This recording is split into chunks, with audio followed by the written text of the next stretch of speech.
Hello everyone, myself Kundan Misra welcomes you all at Wise IAS, India's most affordable platform for the preparation of various civil services examinations conducted across the country. Today we are going to begin with the 20th lecture of Ecology and Environment and that this is going to be the last lecture. हमने previous lectures में जो भी global level पे initiatives लिए गए थे, particularly the conventions, the protocols, right, intergovernmental organizations, इन सबको discuss किया था.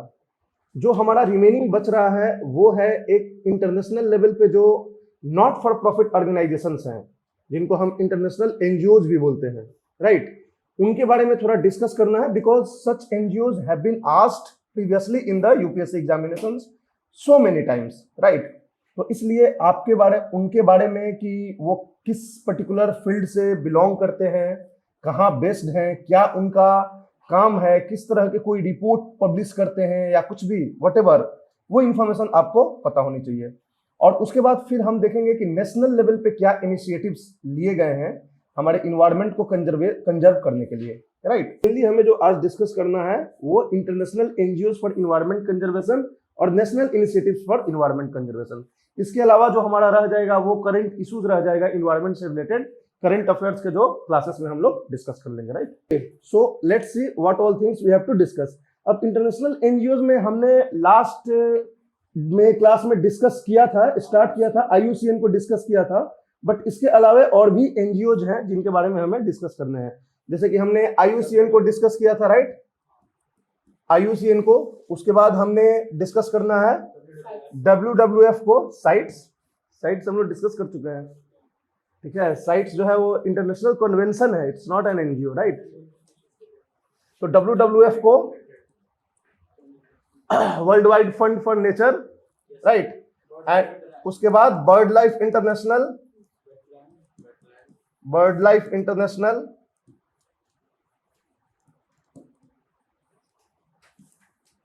वेटलैंड्स इंटरनेशनल को देखेंगे.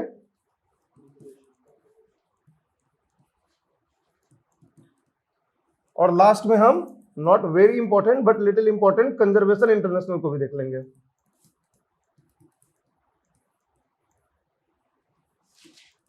ये basically these are not for profit organisations और global partnership of various organisations. कई सारे इसमें अपने आप में मात्र एक ऑर्गेनाइजेशन नहीं है, बहुत सारे ऑर्गेनाइजेशंस मिलके बने हुए हैं, राइट. जैसे आईयूसीएन हो गया, WWF हो गया, different kind of organizations working in different field of environment conservations have collaborated together to form such kind of organization. अब आईयूसीएन के बारे में हमने लास्ट क्लास में आपको क्या डिस्कस किया था कि गवर्नमेंट्स भी इसके मेंबर्स होते हैं. तो आईयूसीएन के मेंबर्स गवर्नमेंट्स भी होते हैं, एनजीओज भी होते हैं, उसके मेंबर्स इंडिविजुअल साइंटिस्ट एक्सपर्ट्स भी होते हैं, और इस तरीके से एक ग्लोबल पार्टनरशिप है आईयूसीएन, राइट. आईयूसीएन के बारे में और हमने क्या क्या डिस्कस किया था. यूनाइटेड नेशंस का कोई ऑर्गन या कोई ये नहीं है, बॉडी नहीं है, ये किसी तरह का फंडिंग प्रोजेक्ट ये नहीं करता है, बट जबकि रिसर्च प्रोजेक्ट करता है, बट कोई किसी कंट्री को, किसी इंडिविजुअल को फंडिंग नहीं करता है. और नॉट फॉर प्रॉफिट ऑर्गेनाइजेशंस हैं. और कौन सा, red data book, most important की रेड डेटा बुक पब्लिश करता है, रेड लिस्ट कैटेगरी पब्लिश करता है. On the basis of what, on the basis of threat to extinction, close to extinction, survival की क्या स्टेटस है उसके बेसिस पे, राइट. कौन सा इसका वो कमिटी है जो करती है, स्पीशीज सर्वाइवल कमीशन, ये पूछ सकता है क्योंकि species survival commission actually publishes the red data category, red data book, and that species survival commission is a what committee under the IUCN, right. तो ये सारी चीजें IUCN के बारे में आपको ध्यान में रखना है. Any issue? ओके. नेक्स्ट हम आते हैं WWF international, right, world wide fund for nature. ये WWF इंटरनेशनल जो है एक स्विट्जरलैंड बेस्ड ग्लोबल पार्टनरशिप है, राइट, जो कि फाउंडेड इन 1961 में स्विट्जरलैंड में इसका हेडक्वार्टर है, राइट. तो this is a Switzerland based, right, global partnership involving the various NGOs of the world, ये भी एक तरह का इंटरनेशनल एनजीओ के ही कैटेगरी में आता है, लेकिन ये ग्लोबल पार्टनरशिप काइंड ऑफ है जो कि बायोडाइवर्सिटी कंजर्वेशन के लिए, राइट, या और डिफरेंट जो एस्पेक्ट्स ऑफ नेचर्स कंजर्वेशन है, इन सबको प्रमोट करने के लिए WWF इंटरनेशनल को बनाया गया था, राइट।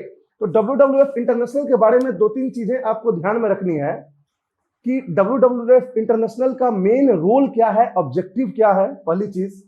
दूसरे आपको समझना है कि इसके क्या क्या रिपोर्ट्स या इनिशिएटिव्स हैं नेचर कंजर्वेशन के लिए। ज्यादातर क्वेश्चंस इसी से पूछे जाते हैं कि ये कौन कौन सा इनिशिएटिव्स जो है WWF इंटरनेशनल लेता है, राइट। तो इसका बेसिक ऑब्जेक्टिव WWF इंटरनेशनल का जो होगा, बेसिक ऑब्जेक्टिव जो होगा वो मेनली आपको बायोडाइवर्सिटी कंजर्वेशन के लिए होता है, बायोडाइवर्सिटी कंजर्वेशन के लिए होता है, राइट। लेकिन बायोडाइवर्सिटी कंजर्वेशन में भी इसका जो मेन एम होता है वो active mobilisation, right, mobilisation of active participation of various sections of the societies. Various section of societies मतलब दूसरे एनजीओज को मोबिलाइज करता है, कॉर्पोरेट वर्ल्ड को मोबिलाइज करता है, मीडिया को मोबिलाइज करता है कि वो हाईलाइट करे कोई भी इशू अगर इन्वायरमेंटल कंजर्वेशन से रिलेटेड है। डिफरेंट डोमेस्टिक गवर्नमेंट्स को मोबिलाइज करता है कि they should take initiatives to conserve the environment in their respective domain, right. इसी तरह से ये इंटरनेशनल प्लेटफॉर्म पे भी प्रमोट करता है बायोडाइवर्सिटी कंजर्वेशन को, नेचर कंजर्वेशन को, राइट। तो these are the objectives, the mobilization of active participation for nature's conservation, mobilization of active participation, active participation for nature's conservation, nature's conservation, right। तो main जो है ये WWF international का है, right. IUCN भी वह यूनाइटेड नेशंस प्लेटफॉर्म पे या इससे कोई रिलेटेड ये नहीं है, सॉरी IUCN बोल रहे हैं, WWF भी। IUCN के बारे में याद रखना कि उसको ऑब्जर्वर स्टेटस का, ये ऑब्जर्वर मेंबर का स्टेटस दिया गया है, but that is not a member of और not a body of an organ of UN, IUCN।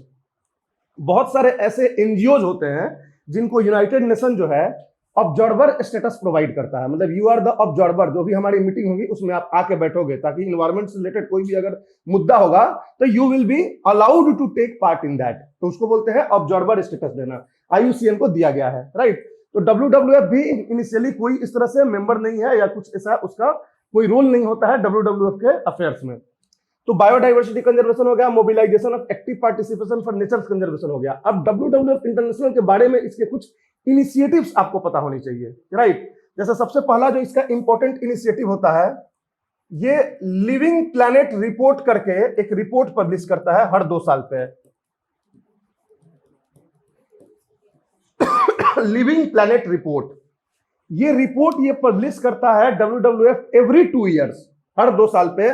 और ये जो है स्टेटस ऑफ प्लैनेट देखता है ये कि हमारा प्लैनेट जो है किस कैटेगरी, किस लेवल पे इसका डिग्रेडेशन हो रहा है, क्या स्टेटस है, राइट। रिसोर्स हो गया, या फिर उसका quality of air and water हो गया, या फिर बायोडाइवर्सिटी हो गया। तो ये लिविंग प्लैनेट रिपोर्ट में ये पूरा देता है, हर 2 साल पे ये पब्लिश करता है लिविंग प्लैनेट रिपोर्ट।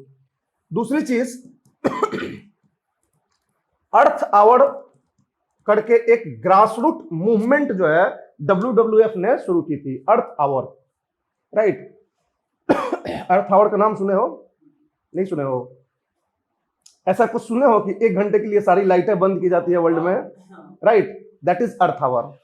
तो अर्थ आवर जो है एक ग्रासरूट मूवमेंट है जो WWF ने स्टार्ट करी थी, राइट। इस मूवमेंट का मेन ऑब्जेक्टिव क्या था अर्थ आवर का, कि लोग जो हैं, पब्लिक इंक्लूडिंग द कॉर्पोरेट्स, वो शो करें वर्ल्ड को कि yes they care about the environment.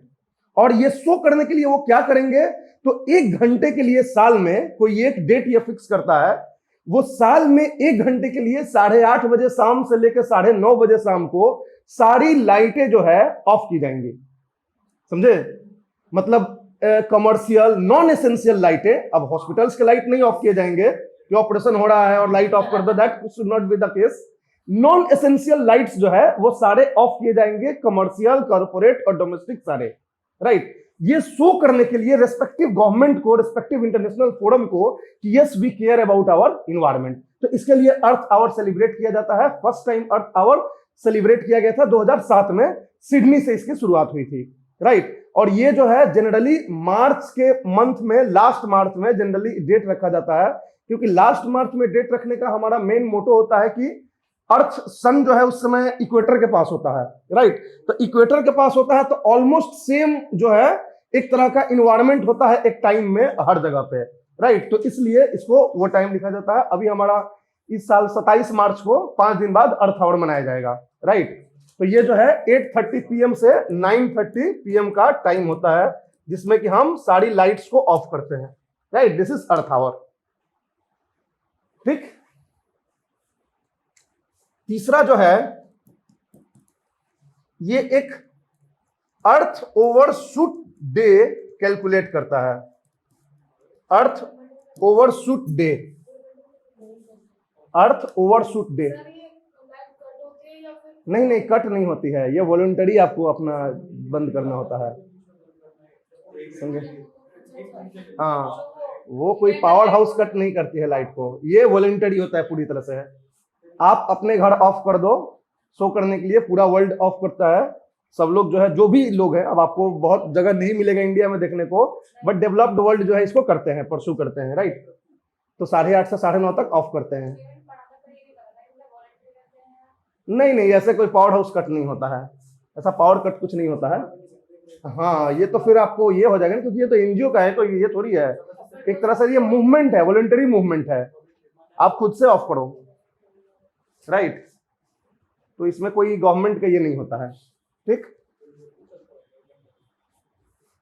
समझ गए। तीसरा है अर्थ ओवरशूट डे, राइट। अर्थ ओवरशूट डे क्या होता है? तो अर्थ ओवरशूट डे जनरली एक साल का दिन कैलकुलेट करता है। एक्चुअली ये अकेले नहीं करता है, WWF plus global footprint network करके एक एनजीओ है, दोनों मिलकर ये अर्थ ओवरशूट डे ये करते हैं, कैलकुलेट करते हैं। WWF और ग्लोबल फुटप्रिंट नेटवर्क, ये भी एक एनजीओ है। ये दोनों एनजीओ मिलके अर्थ ओवरशूट डे करके एक दिन कैलकुलेट करते हैं। ये क्या होता है बस समझना। देखो, साल में हम जो है इंसान, पूरे वर्ल्ड का ह्यूमन, कितना रिसोर्स जो है यूटिलाइज कर रहा है, चाहे वो इन द फॉर्म ऑफ वो एयर को पॉल्यूट कर रहा है, वाटर को पॉल्यूट कर रहा है यूज करके, या जिस तरीके से भी हम कितने नेचुरल रिसोर्स को साल भर में यूज कर रहे हैं, कंज्यूम कर रहे हैं, और इस अर्थ की कैपेसिटी रिप्लेनिशमेंट की कितनी है। समझ रही बातें? अर्थ भी खुद इस रिप्लेनिश करता है रिसोर्स को, एयर को प्यूरिफाई करता है, वाटर को प्यूरिफाई करता है, रिसोर्स जो अपना है उसको जो है रिप्लेनिश करता है। तो ऐसा माना जाता है कि अगर replenishment is equal to consumption हो तो ये सस्टेनेबिलिटी होगी, आप इनफाइनाइट तक चल सकते हो। लेकिन अगर रिप्लेनिशमेंट के बराबर कंजम्पशन ना हो, कंजम्पशन अगर ज्यादा हो, तो there will be collapse of the earth system in the future, ये रूल बोलता है। तो ये लोग क्या करते हैं, ये दोनों मिलके ये कैलकुलेट करते हैं कि साल में किस दिन इंसान जो है उतना कंज्यूम कर गया जितना अर्थ जो है साल भर में रिप्लेनिश कर पाएगा। समझ में आ रही बातें हैं? जैसे एवरेज कंजम्पशन ये लोग रिसोर्स का कैलकुलेट करते हैं, साल भर में वो लोग कैलकुलेट किए होते हैं कि अर्थ कितना रिप्लेनिश कर सकता है, राइट। तो ये लोग उस दिन को कैलकुलेट करते हैं कि किस दिन इंसान जो है सारे resource, amount of resource consume कर गया जितना उस पूरे साल में अर्थ रिप्लेनिश करता। यानी उस डेट के बाद जो भी आप रिसोर्स कंज्यूम कर रहे हो, that is over and above the capacity of earth to replenish. मतलब वो पूरी तरह से अब डिग्रेड कर रहा है अर्थ सिस्टम को।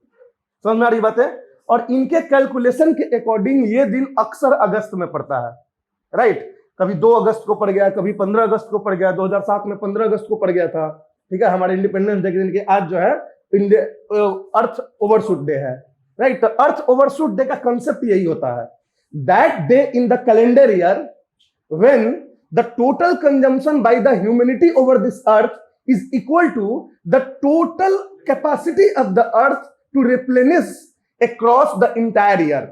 यानी कि इस साल आप 17 अगस्त को पूरा कंज्यूम कर जाएंगे, राइट, अर्थ ओवरशूट डे। इस साल नहीं, 2020 में ये डेट था 17 अगस्त। 17 अगस्त को अर्थ ओवरशूट डे कैलकुलेट किया गया, यानी 17 अगस्त आते आते जो इंसान है वर्ल्ड का वो उतना रिसोर्स कंज्यूम कर गया जितना अर्थ जो है रिप्लेनिश करेगी 31 दिसंबर तक। तो 17 अगस्त के बाद जो भी आप कंज्यूम कर रहे हैं that is extra, that is creating a problem for your earth. समझ में आ रही बात है? बाय लॉजिक आपको 31 दिसंबर को ये पढ़ना चाहिए, तब आप सही सस्टेनेबली जा रहे हो, राइट। तो ये जो है आपको अर्थ ओवरशूट डे होता है, जो WWF और ग्लोबल फुटप्रिंट नेटवर्क दोनों मिलकर कैलकुलेट करते हैं। समझे बात को? लिविंग प्लेनेट रिपोर्ट करता है, अर्थ आवर करता है, अर्थ ओवरशूट डे करता है।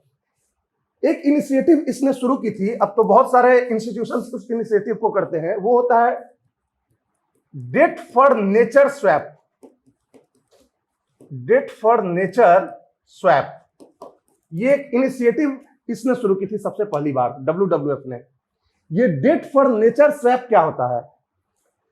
डेवलपिंग कंट्रीज डेट में होते हैं, मतलब कर्ज में होते हैं, डेट मतलब कर्ज।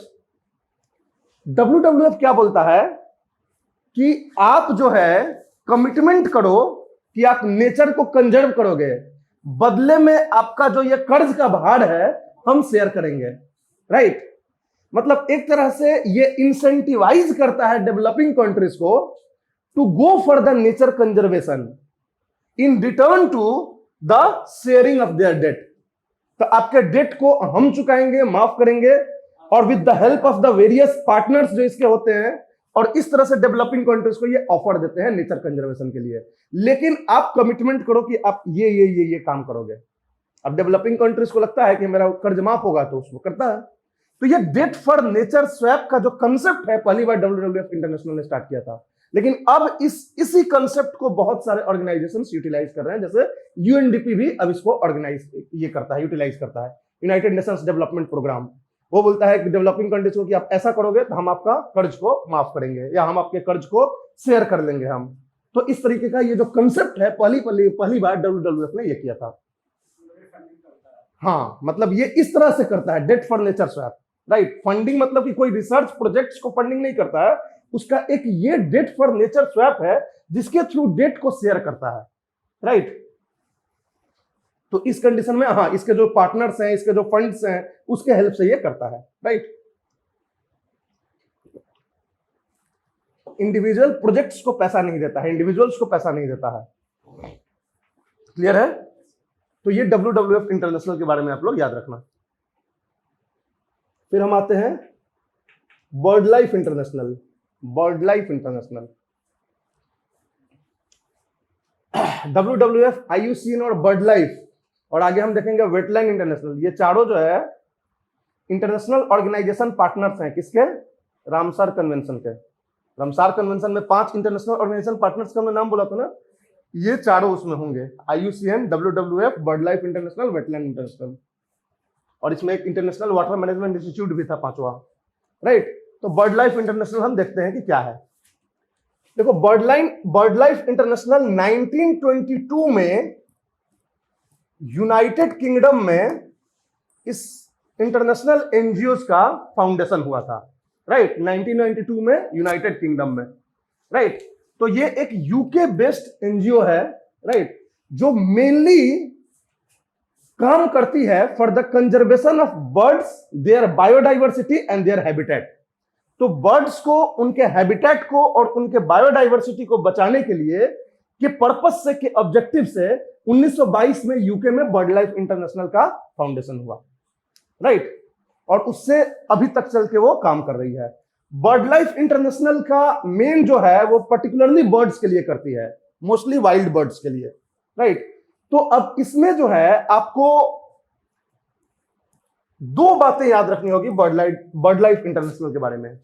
एक तो कि एक क्वार्टरली मैगजीन रिलीज करता है ये, जिसको हम बोलते हैं world bird watch.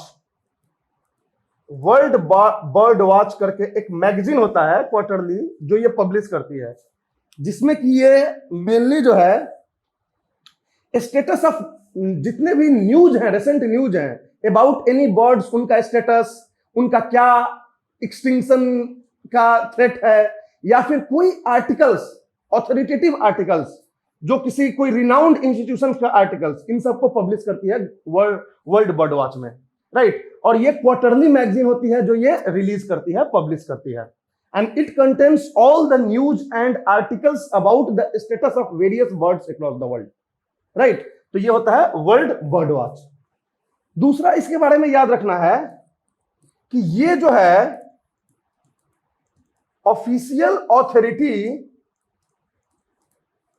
Of red list for birds for IUCN। IUCN में जो बर्ड्स का रेड लिस्ट तैयार करता है वो यही तैयार करता है, बर्ड लाइफ इंटरनेशनल करता है और IUCN को प्रोवाइड करता है। तो IUCN ने ऑफिशियली इसको जो है रखा है रेड लिस्ट तैयार करने के लिए बर्ड्स के लिए, बर्ड लाइफ इंटरनेशनल को। तो bird life international is a partner of IUCN, right. It actually publishes the red list for birds which is published under the umbrella of IUCN। समझे? तो दो बातें आपको बर्ड लाइफ इंटरनेशनल के बारे में ये याद रखनी है। कोई दिक्कत? क्लियर रहेगा?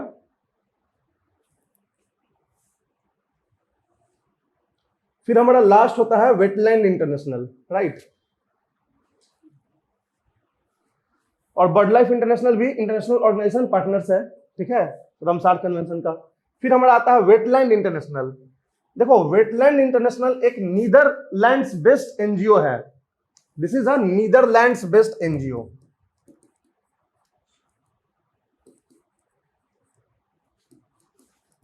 बेस्ड एनजीओ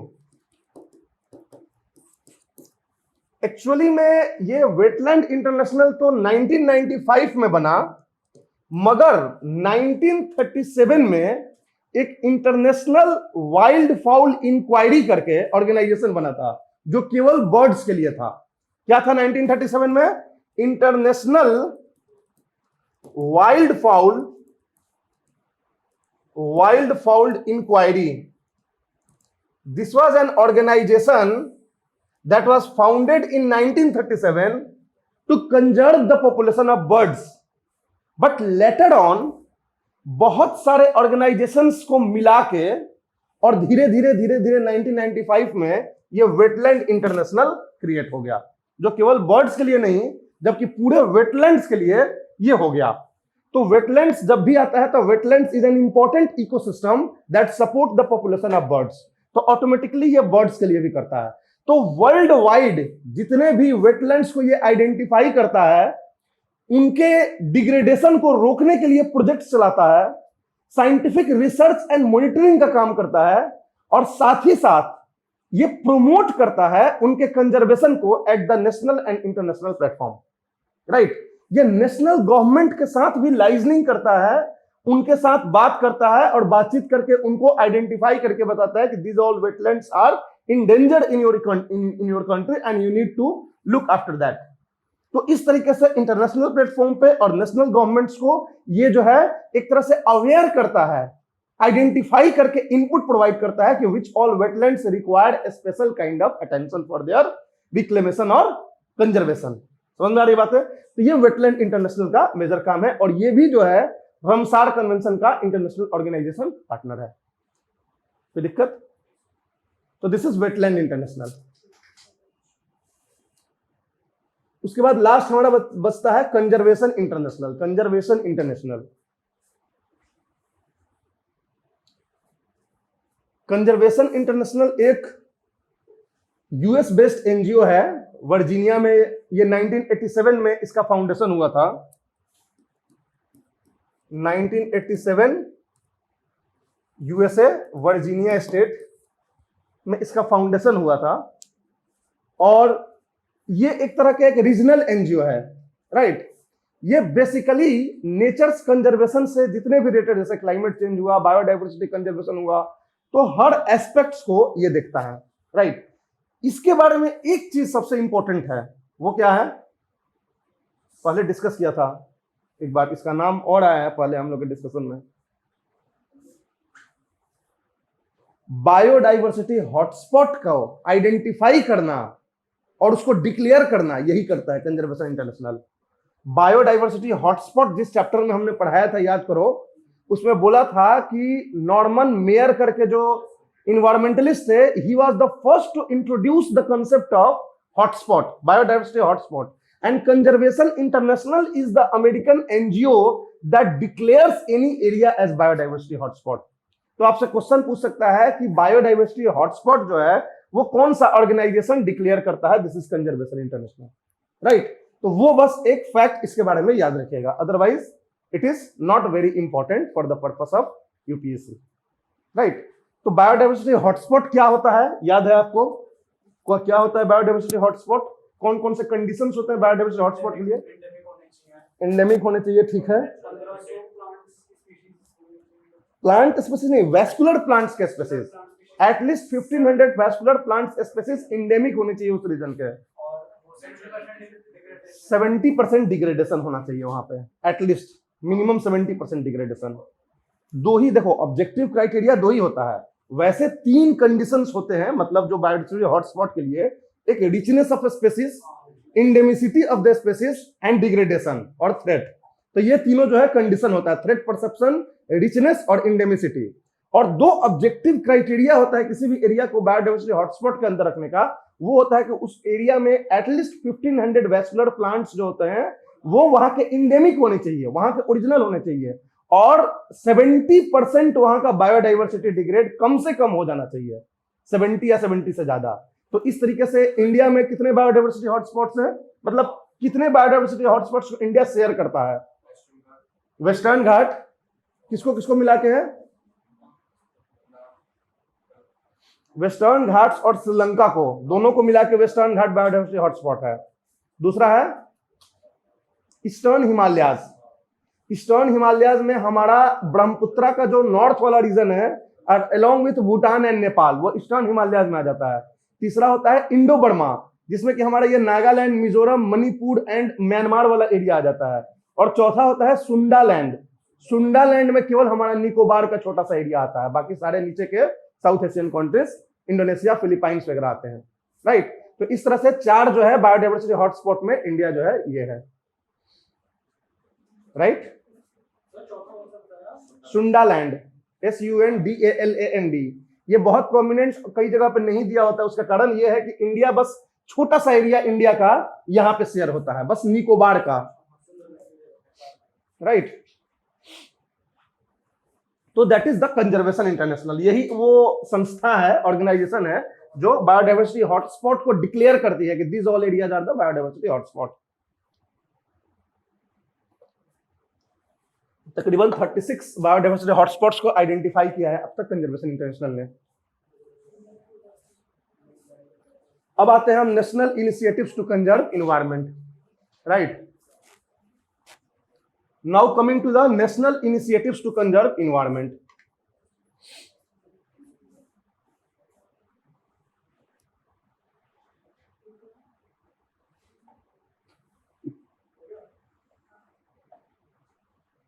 चलें आगे बढ़े, चलो।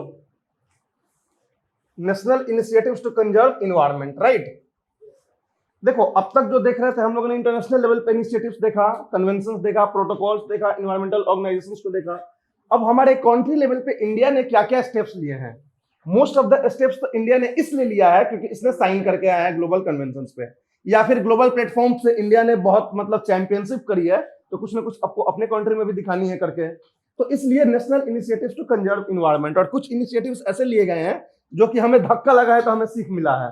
जैसे भोपाल गैस ट्रेजेडी हुई तो हमने जो है इन्वायरमेंट एक्ट लाया उसके बाद, राइट। तो सच काइंड ऑफ वे में हमने धीरे धीरे जो है इन्वायरमेंट को, अब देखो इसके क्वेश्चंस कई तरह के कई बार आते हैं।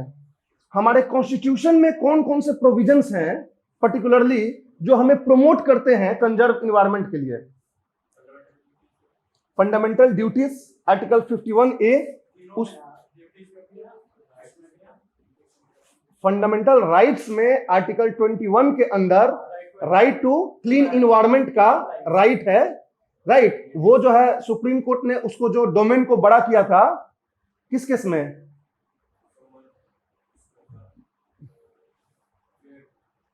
1991 में है। I am also forgetting the respective case, जिसमें कि शायद गोलकन केस था, राइट। गोलकन केस में सुप्रीम कोर्ट ने 1991 में आर्टिकल 21 के डोमेन को ये किया था, एक्सपैंड किया था, जिसमें कि 26 नए राइट्स को उसमें जोड़ा था। तो one of them was related to the right to clean environment and life.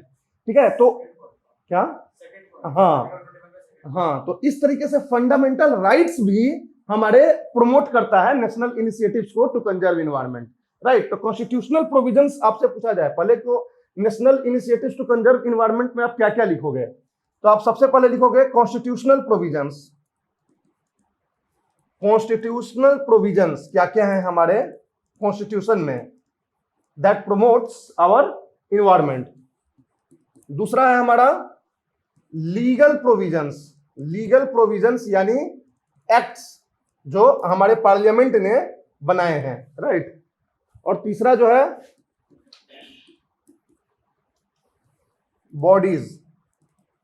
Bodies में आपको स्टैट्यूटरी भी हो सकता है, नॉन स्टैट्यूटरी भी हो सकता है। स्टैट्यूटरी भी हो सकता है, नॉन स्टैट्यूटरी एग्जीक्यूटिव बॉडी भी हो सकता है,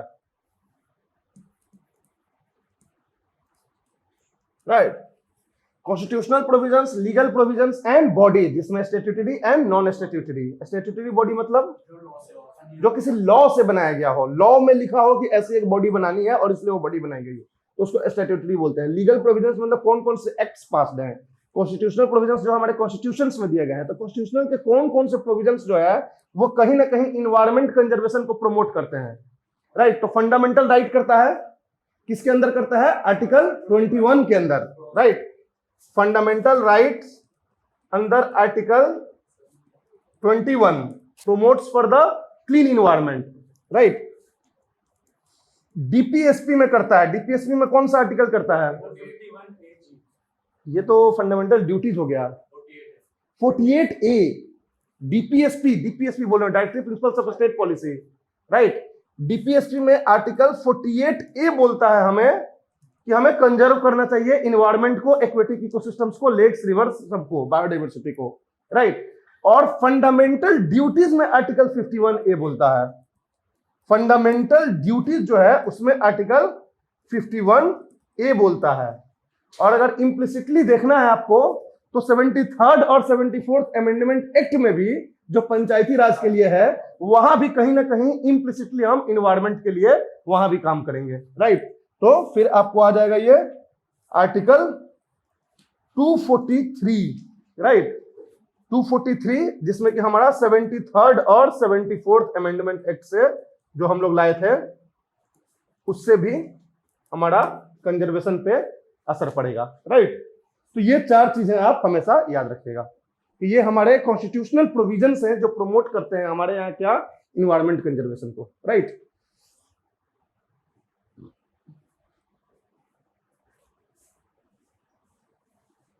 कोई दिक्कत?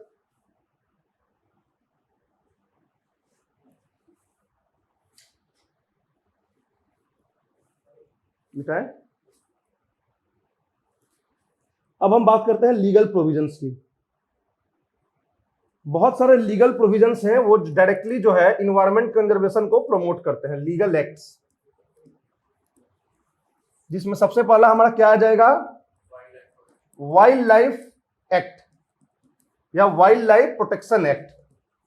प्रोटेक्शन जो है वो आपको इसमें दिया होता, नाम एक्चुअली वाइल्ड लाइफ एक्ट ही है। कब आया था, 1972 में आया था wild life protection act, WPA, right. उसके बाद हमारा आया था water act, water act of 1974, right. Water act में भी ब्रैकेट में लिखा होता है prevention of pollution, prevention and control of pollution of water act 1974। फिर आया था हमें एयर एक्ट, एयर एक्ट आया था 1981 में। 1981 में एयर एक्ट आया और बहुत जल्दी हमें लगा कि ये अलग अलग रख के अच्छा से नहीं हो पा रहा था, इसलिए हमने जरूरत लगा हमें एक अम्ब्रेला एक्ट का। तो उस अम्ब्रेला एक्ट के लिए हमने क्या लाया, इन्वायरमेंट एक्ट।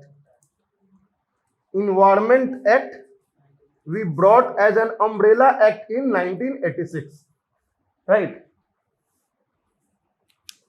उसके बाद क्या आया, उसके बाद हमारा बायोडाइवर्सिटी एक्ट है।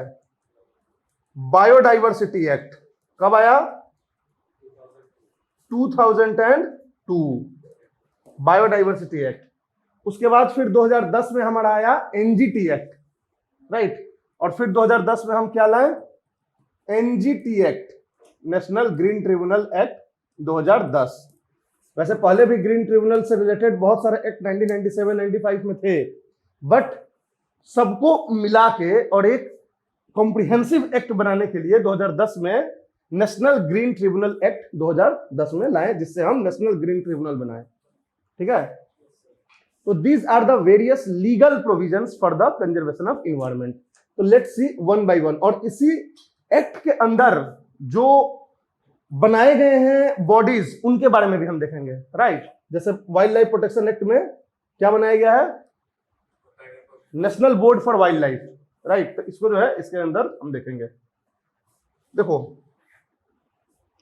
वाइल्ड लाइफ प्रोटेक्शन एक्ट जो है 1972 में लाया गया था for wild life animals, birds and plants. याद रखना, प्लांट्स को मत भूल जाना।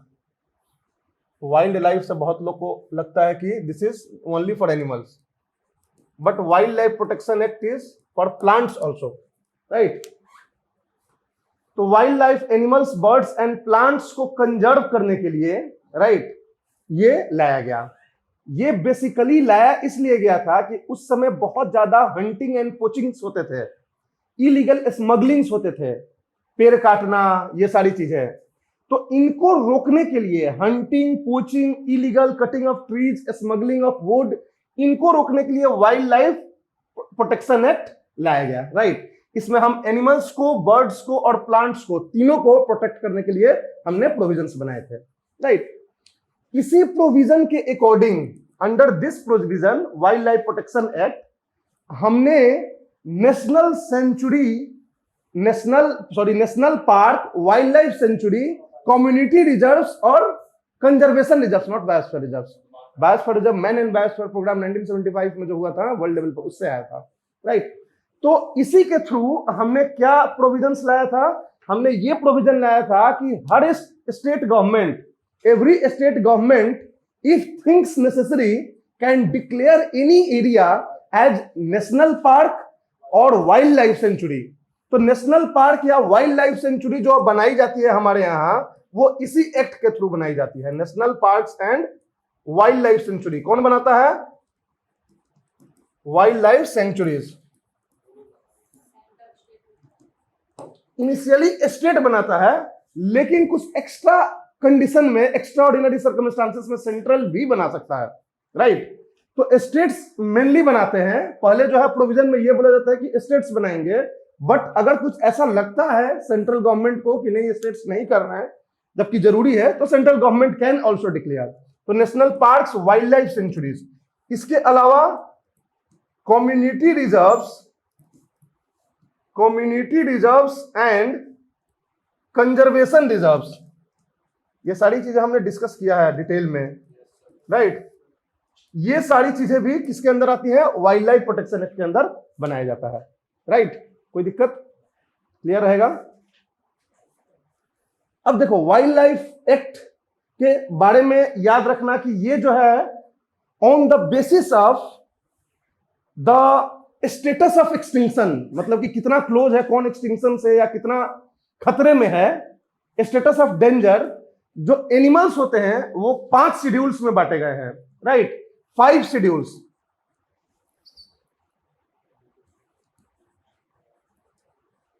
शेड्यूल 1, शेड्यूल 2, शेड्यूल 3, शेड्यूल 4 और शेड्यूल 5।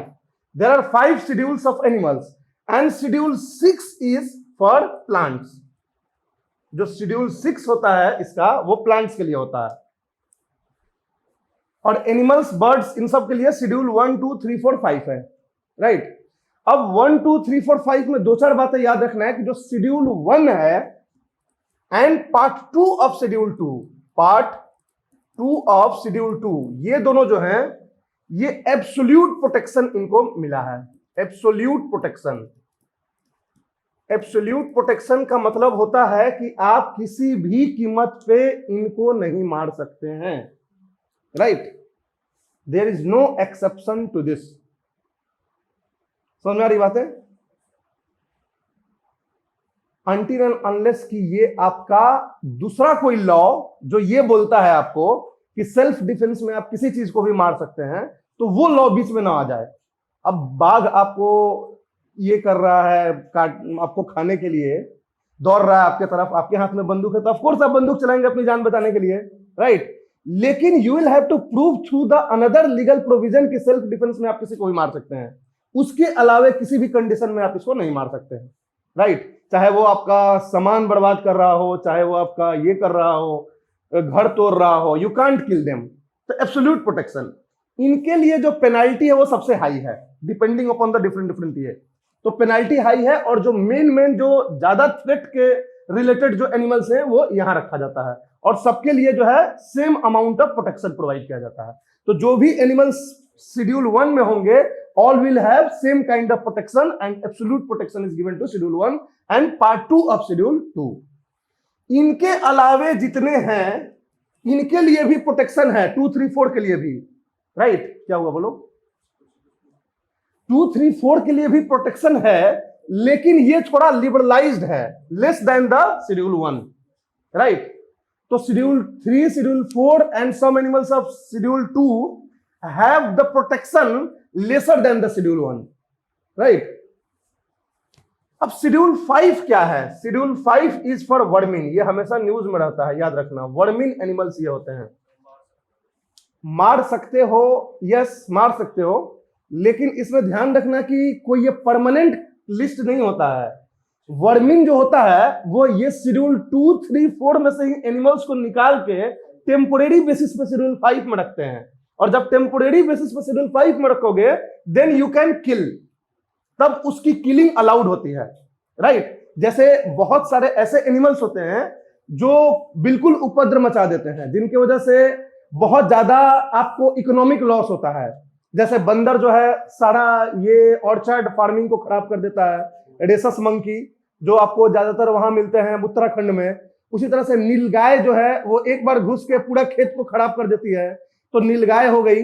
तो इस तरह के एनिमल्स को गवर्नमेंट जो है वो 2, 3, 4 में अगर हैं ये, जहां पे कि अलाउड नहीं है उनको मारना, तो टेम्पोरेरी बेसिस पे यहां से लाके और शेड्यूल 5 में रख देती है, तो उनको वर्मिंग घोषित कर दिया जाता है। And now the state government can go for killing those animals अपने इकोनॉमी को बचाने के लिए। समझ में आ रही बात है? लेकिन कोई भी एनिमल परमानेंटली वर्मिन नहीं होता है, याद रखना। ऐसा नहीं है कि ये नीलगाय जो है परमानेंटली वर्मिन है। नीलगाय जो है वर्मिन होगी टेम्पोररी बेसिस पे किसी स्टेट में, और पूरे इंडिया में नहीं होगा। ऐसा नहीं है कि पूरे इंडिया में है। जैसे यूपी ने ये किया था, डिमांड किया था कि नीलगाय को हमको वर्मिन में रखना है, तो सेंट्रल गवर्नमेंट ने अलाउ किया था नीलगाय को कुछ समय के लिए वर्मिन में रखने के लिए, केवल यूपी में। तो यूपी जो है फिर जो है मारना स्टार्ट किया नीलगाय को, राइट। तो इस पर्पज से ये शेड्यूल 5 बनाया गया है कि कोई एनिमल्स जो है अगर ये करता है, बहुत ज्यादा उससे इकोनॉमिक लॉस होता है, तो उसको टेम्पोररी टाइम के लिए किसी रेस्पेक्टिव स्टेट में, जो स्टेट गवर्नमेंट डिमांड करेगा उसके स्टेट में उसको हम वर्मिंग कैटेगरी में डाल के और उसका हंटिंग जो है अलाउ करेंगे for a fixed period of time, और वो टाइम बीतेगा तो फिर वो अपने कैटेगरी में चला जाएगा। तो वर्मिंग के बारे में 2 चीज याद रखना। सबसे पहली चीज, शेड्यूल 1 का कोई भी एनिमल वर्मिन में नहीं आएगा। शेड्यूल 1 का कोई भी एनिमल जो है वर्मिन में नहीं आ सकता है। पहली चीज, शेड्यूल 2, 3, 4 में से आ सकते हैं, not from schedule 1, first thing. और सेकंड थिंग कि पहले स्टेट गवर्नमेंट खुद से भी वर्मिन में रख देते थे, लेकिन वाइल्ड लाइफ प्रोटेक्शन एक्ट को अमेंड करके अब ये प्रोविजन लाया गया है कि now state government can not put any animal under the vermin category on its own. They will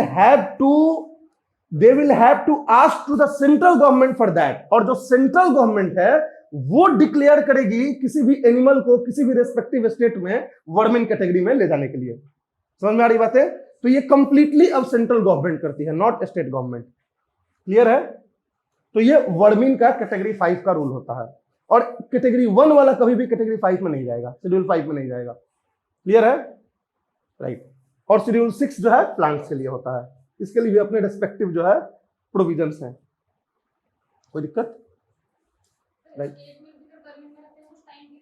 हाँ, कुछ टाइम पीरियड के लिए टेम्पोररी बेसिस पर रखते हैं, परमानेंटली नहीं। जैसे मान लो आपको किसी एनिमल से बहुत ज्यादा खतरा है, बहुत ज्यादा आपका तबाह कर रहा है आपका खेत खलिहान, तो कुछ 2 महीने के लिए 3 महीने के लिए आपने वर्मिंग में रख दिया।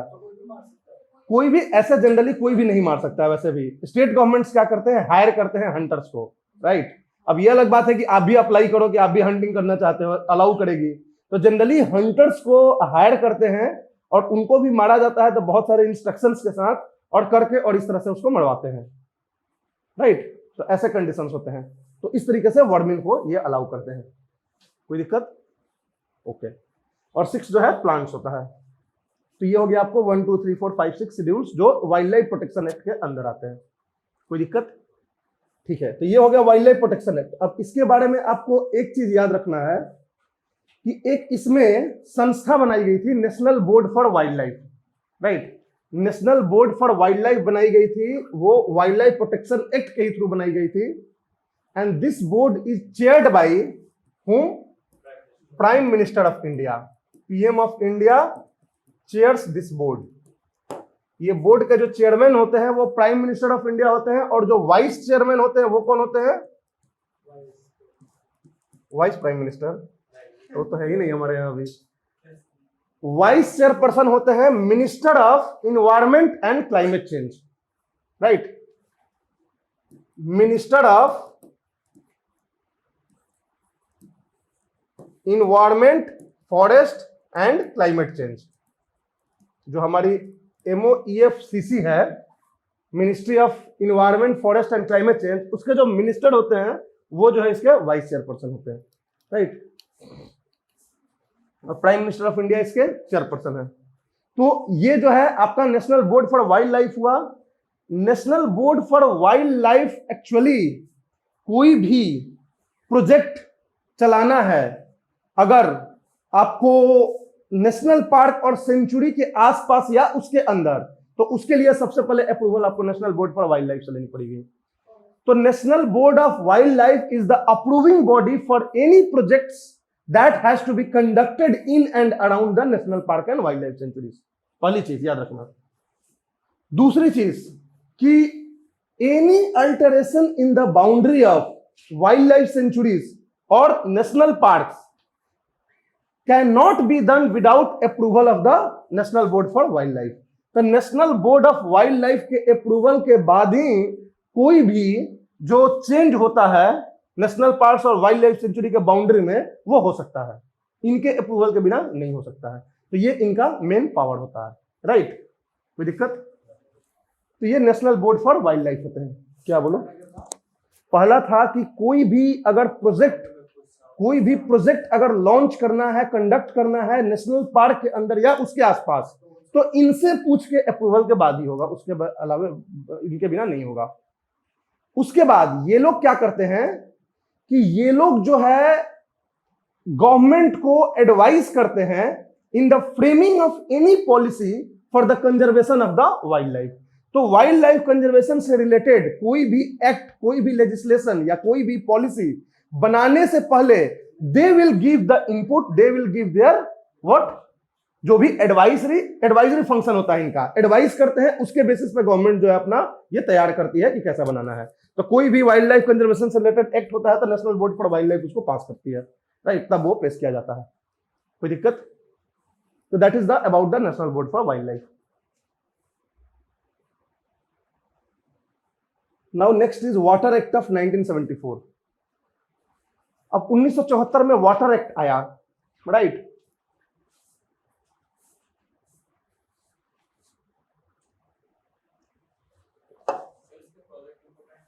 क्या?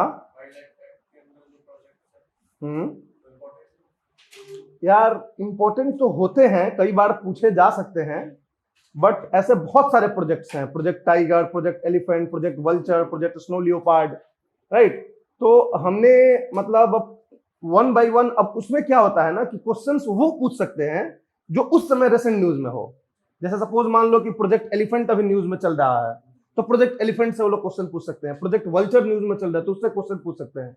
तो मेरा पर्पस था कि हम जब उसको ये करेंगे, करंट इश्यूज करेंगे, तो पिछले एक साल में जो सबसे ज्यादा न्यूज में प्रोजेक्ट रहा है तो उसको हम यहाँ डिस्कस कर देंगे, राइट, क्योंकि वन बाय वन फिर वो बहुत लंबा चला जाता। तो इसलिए ये करंट इश्यूज में इसको हम लोग डिस्कस कर लिया जाएगा। आप लोग भी इसको थोड़ा सा मतलब ट्रैक करते रहना कि कोई भी प्रोजेक्ट अगर न्यूज में चल रहा है ये सारी चीजें तो उसको देख लेंगे उस तरीके से। अब वाटर एक्ट 1974 में फॉर द प्रिवेंशन कंट्रोल, देखो 1972 में when there was a Stockholm conference, तो उस समय हर जगह अब वर्ल्ड लेवल पे ये स्टार्ट हो गया कि भाई इन्वायरमेंट को बचाना जरूरी है। तो जो गवर्नमेंट्स है, रिस्पेक्टिव गवर्नमेंट्स हैं, अपने यहां थोड़े एक्टिव हो गए। तो इन्वायरमेंटल एक्टिविज्म का एरा इसको बोलते हैं आफ्टर द 1972। आप देखोगे कई सारे एक्ट्स बहुत सारे कंट्रीज में पास किए गए, हमारे यहाँ भी पास किया गया, वाटर एक्ट पास किया गया, एयर एक्ट पास किया गया, राइट। उसके बाद इन्वायरमेंट प्रोटेक्शन एक्ट पास किया गया। तो ये एक्ट और भी कितने छोटे मोटे एक्ट पास किए गए। तो वो सारे चीजें पास किए गए थे क्योंकि 1974 में 72 में स्टॉकहोम कॉन्फ्रेंस हुआ and a kind of awareness were generated along the various parts of the world. तो इसलिए वाटर एक्ट 1974 में पास किया गया। इसका मेन जो था कंडीशन था, ये था कि prevention, control and abatement of water pollution. Prevention, control and abatement of water pollution के लिए, अबेटमेंट ऑफ वाटर पॉल्यूशन के लिए ये मेनली स्टार्ट किया गया, राइट। ये एक्ट, इस एक्ट में मेनली जो है प्रोविजंस लाए गए कि इंडस्ट्रीज जो डिस्चार्ज करते हैं वाटर को, अपने वेस्ट को in the rivers and other water bodies like lakes and all, तो उनके स्टैंडर्ड सेट किए गए कि वो डिस्चार्ज करेंगे तो कैसे करेंगे, उसको पहले ट्रीटमेंट करेंगे फिर डिस्चार्ज करेंगे, राइट। तो जितने भी डिस्चार्ज होते थे, industrial discharges in the water bodies, they are all regulated through the water act of 1974। इसके थ्रू प्रोविजंस लाया गया कि all along India water quality को मॉनिटर करना, उसके ऊपर रिसर्च करना, उसको ठीक करने की कोशिश करना, all this things initiatives were started from the water act of 1974। और इसी वाटर एक्ट ऑफ 1974 के थ्रू एक बॉडी बनाई गई, central Pollution Control board, CPCB. और बाद में ये सीपीसीबी जो है केवल इसी की नहीं रह गई, बाकी सबके लिए हो गई। एयर एक्ट से भी वो पावर ड्रॉ करने लगी, इन्वायरमेंट एक्ट से भी करने लगी। बट इनिशियली जो सीपीसीबी बनाई गई थी, सेंट्रल पोल्यूशन कंट्रोल बोर्ड, वो वाटर एक्ट से ही बनाई गई थी, राइट। तो ये वाटर एक्ट था मेनली वाटर पोल्यूशन के लिए। इसके बारे में बहुत ज्यादा इंपॉर्टेंट मतलब उससे नहीं है, क्योंकि आप देखोगे कि बहुत ज्यादा न्यूज में रहता नहीं है वाटर एक्ट, एयर एक्ट, क्योंकि इन दोनों को अब ढक लिया है इन्वायरमेंट एक्ट ने, राइट। तो इसलिए एक तरह से ये रिडंडेंट हो गया। फिर एयर एक्ट 1981 आया। अब एयर एक्ट 1981 आया, सेम जैसे वाटर एक्ट था उसी तरह से एयर एक्ट आया। Air act generally air pollution को रोकने के लिए आया कि जो इंडस्ट्रियल चिमनी से एयर निकलते हैं, गैसेस निकलते हैं, उनका स्टैंडर्ड सेट करना कि कैसे ये किस लेवल तक ये छोड़ सकते हैं पोल्यूटेंट्स, कितनी हाइट होनी चाहिए इंडस्ट्रीज की। ये सारी चीजें इसके अंदर दिए गए कि जो emission of the pollutants from the industries and all should be regulated through the air act. तो उसको रेगुलेट करने के लिए, so to prevent, to control and to abate the air pollution, this air act was brought. और ये air act भी बिल्कुल जो है वो 1972 के स्टॉकहोम कॉन्फ्रेंस से इंस्पायर्ड था, राइट। तो इसके लिए हमने एयर एक्ट लाया फॉर एयर पोल्यूशन। और बाद में जब एयर एक्ट आया तो इसके अंदर भी बहुत सारे प्रोविजंस जो थे कि जैसे इंडस्ट्रीज को चेक करना कि कितना पोल्यूट कर रहा है, कैसे रीजंस में है, ये सारा पावर इसने भी उठा के किसको दे दिया, सेंट्रल पोल्यूशन कंट्रोल बोर्ड को। तो वाटर एक्ट ने पहले एक बोर्ड बना दिया, एक बॉडी बना दिया, statutory body, central Pollution Control board. और धीरे धीरे जैसे आगे एक्ट्स आते गए पोल्यूशन से रिलेटेड, तो they all delegated the power to the Central Pollution Control Board. तो इसीलिए सेंट्रल पोल्यूशन कंट्रोल बोर्ड जो पावर ड्रॉ करता है वो वाटर एक्ट से भी करता है, एयर एक्ट से भी करता है, फर्दर देखोगे तो इन्वायरमेंट एक्ट से भी करेगा, राइट। तो ये हो गया हमारा एयर पोल्यूशन को रोकने के लिए एयर एक्ट हो गया। इसमें इमिशन स्टैंडर्ड सेट किए गए कि क्या क्या इंडस्ट्रीज के इमिशन स्टैंडर्ड होने चाहिए, कैसे इंडस्ट्रीज का लोकेशन होना चाहिए ताकि एयर पोल्यूशन कम से कम हो, कैसे उसकी हाइट ऑफ चिमनी होनी चाहिए जिससे एयर पोल्यूशन कम से कम हो। तो ये सारी चीजें एयर एक्ट के अंदर जो है ये लाया गया। लेकिन इसके बाद भी 1981 में एयर एक्ट आने के बाद भी, वाटर एक्ट आने के बाद भी 1983 में एक ट्रेजेडी हो गई इंडिया में। कौन सी? Bhopal gas tragedy, right. तो भोपाल गैस ट्रेजेडी जब 1983 में हुई, राइट, कौन सा केमिकल था जिसके रिलीज से हुआ था? Methyl isocyanide, CH3CN। तो मिथाइल आइसोसाइनाइड के रिलीज की वजह से बहुत सारे लोग वहां मरे, बहुत सारे लोग अपंग हो गए, राइट, बहुत सारे लोग मॉर्बिडिटीज, परमानेंट मॉर्बिडिटीज हो गई। 1983 में हुई थी क्या? दिसंबर 1983, शायद 3 दिसंबर 1983 में हुई थी, राइट। तो 1983 में हुई थी भोपाल गैस ट्रेजेडी, और इससे जो है हमें अपने लूपहोल समझ में आए कि we have a lot of loopholes to plug in the various preventions of pollution in our country. हमें यह लगा कि जो प्रोविजंस हमने बना के रखे हैं, जो स्टैंडर्ड्स हमने सेट करके रखे हैं, वो अभी इस नए कमर्शियल वर्ल्ड में, कमर्शियल इमर्जिंग वर्ल्ड में काफी नहीं है। तो हमें जरूरत लगी पहली बार एक अम्ब्रेला एक्ट की जो हर तरह के पोल्यूशन को देखे। Every aspect of pollution should be covered under that, and very stringent and bold act की जरूरत पड़ी हमें, राइट, जिसमें जो एक्ट गवर्नमेंट को इमेंस पावर दे।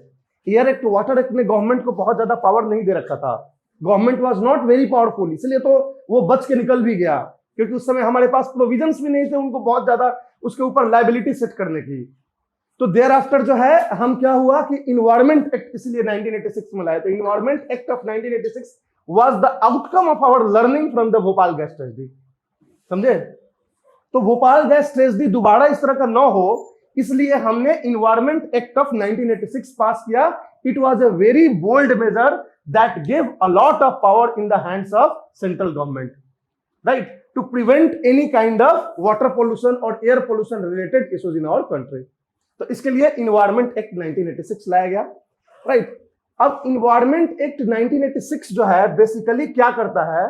तो सबसे पहले ये भी जो है जितने पावर्स हैं वो सब पावर्स किसको प्रोवाइड करता है? सेंट्रल पोल्यूशन कंट्रोल बोर्ड को पावर्स प्रोवाइड करता है कि सेंट्रल पोल्यूशन कंट्रोल बोर्ड देखेगा, मॉनिटर करेगा, रिसर्च करेगा। In fact central Pollution Control board is the technical wing of the environment act of 1986। Technical wing जो है इन्वायरमेंट मिनिस्ट्री का है।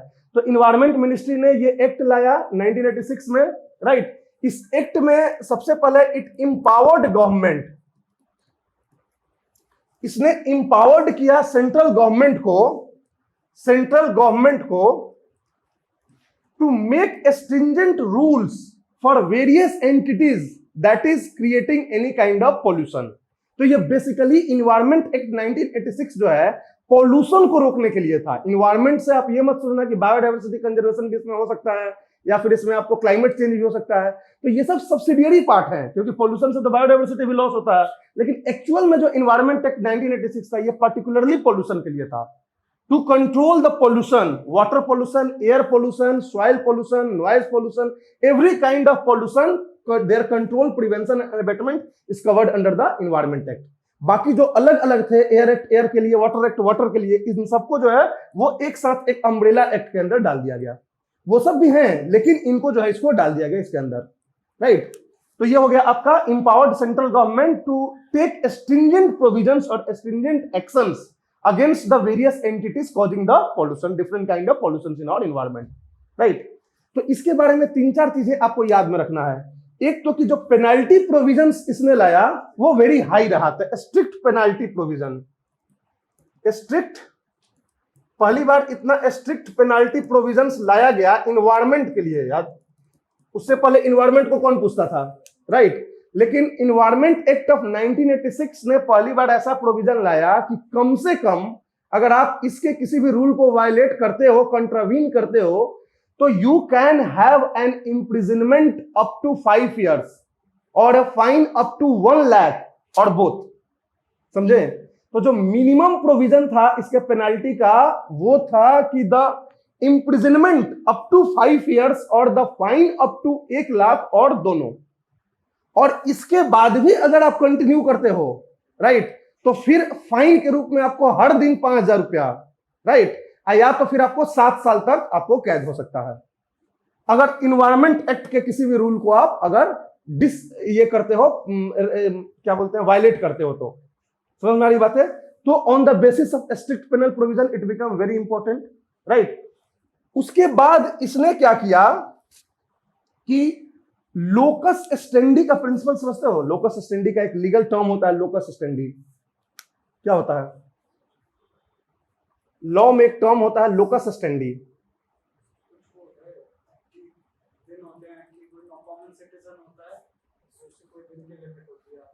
नहीं, लोकस स्टेंडी का जो प्रिंसिपल होता है वो ये होता है कि अगर आपको कोई दिक्कत हुआ तो आप कोर्ट में जाएंगे। समझ रही बातें? जैसे मान लो तुम उसको एक थप्पड़ मार दिए तो वही जा सकता है कोर्ट में कि हमने मारा, हम इसके लिए नहीं जा सकते हैं कि देखिए उसको एक थप्पड़ मारा, राइट। तो लोकल स्टेट। लेकिन अगर ऐसा होगा कि बदमाश गुंडे शहर में सबको थप्पड़ मारते जा रहे हैं तो हम पीआईएल लेके जा सकते हैं कोर्ट में। वो पब्लिक इंटरेस्ट लिटिगेशन होता है, वो लोकस स्टेंडी फॉलो नहीं करता है, क्योंकि आपको थप्पड़ नहीं लगा लेकिन एक कुछ बदमाश का ग्रुप है जो शहर में थप्पड़ मारते हुए चलता है और पुलिस देखती है कुछ नहीं बोलती है, तो कोई पीआईएल डाल सकता है जाके। तो इसलिए पीआईएल को लोकस स्टेंडी का से रिलैक्स किया गया है, राइट। तो ये होता है पीआईएल का कंसेप्ट। लेकिन जो पर्सनल कोई भी ये होता है प्रॉब्लम होता है तो ये रूल होता है हमारे लीगल प्रोविजंस में कि वही आदमी जाएगा जो अग्रीव्ड पर्सन है। Only aggrieved person has the power to go to court. समझ में आ रही बातें? फॉर द सिविल और क्रिमिनल पेटी क्रिमिनल्स ये इश्यूज। अब बड़ा क्रिमिनल मर्डर केस होगा तो कोई भी जाके पुलिस को बोल सकते हो, तो फिर पुलिस का केस बन जाता है, वो आप करे या ना करे सामने वाला। क्या? हाँ, वो वर्सेस स्टेट हो जाता है, राइट। तो वो पुलिस का काम होता है। लेकिन जो पेटी क्रिमिनल केसेस या सिविल केसेस हैं, कोई फ्रॉड वाला केसेस है आपस में या कोई छोटा सा सिविल केसेस है, तो वो केवल अग्रीव्ड पर्सन ही जा सकता है। लेकिन इन्वायरमेंट एक्ट में इस लोकस स्टेंडी के प्रिंसिपल्स को ये किया गया, रिलैक्स किया गया कि अगर मान लो इन्वायरमेंट खराब हो रहा है कहीं पे भी तो हम जो है कोर्ट जा सकते हैं गवर्नमेंट के खिलाफ। समझ में आ रही है? हम गवर्नमेंट के खिलाफ कोर्ट जा सकते हैं, राइट, कि वहां जो है नाला बह रहा है और कोई पूछ नहीं रहा है। उस नाला हो सकता है मेरे एरिया में नहीं बह रहा है, किसी और के एरिया में बह रहा है, हम उससे एग्रीव्ड नहीं है, but still I can go to the court suing the government. लेकिन इसके लिए हमको 60 दिन का एडवांस नोटिस देना पड़ेगा गवर्नमेंट को कि देखिए यहाँ पे नाला बह रहा है, आप इसको ठीक कराइए, नहीं ठीक कराइएगा तो हम कोर्ट में जाएंगे। और 60 दिन का हमने एडवांस नोटिस दे दिया गवर्नमेंट को and government still is not doing to prevent that, तब हम कोर्ट में जा सकते हैं, राइट। तो this is the locus standi principle जो रिलैक्स करती है ये इन्वायरमेंट एक्ट की कोई भी सिटीजन जो है जो नॉन एग्रीव्ड है वो भी जा सकता है इन्वायरमेंट प्रोटेक्शन के लिए। समझ में आ रही बात है? तो this is the provisions under environment act. एक नंबर बात। दूसरी चीज है कि अगर गवर्नमेंट कोई प्रोविजन ला रही है इन्वायरमेंट को रोकने के लिए, कोई प्रोविजन ला रही है, तो कोई भी सिविल कोर्ट को जुरिस्डिक्शन नहीं है उसको उसके अगेंस्ट किसी भी लिटिगेशन को इंटरटेन करने का, राइट। मतलब गवर्नमेंट सपोज कोई इन्वायरमेंट को बचाने के लिए कुछ प्रोजेक्ट स्टार्ट कर रही है, कोई प्रोजेक्ट स्टार्ट कर रही है, तो आप जो है कोर्ट में, सिविल कोर्ट में जाके उसको आप चैलेंज नहीं कर सकते हैं, right. You can not challenge in the civil court related to the any act taken by the government of India under the environment act.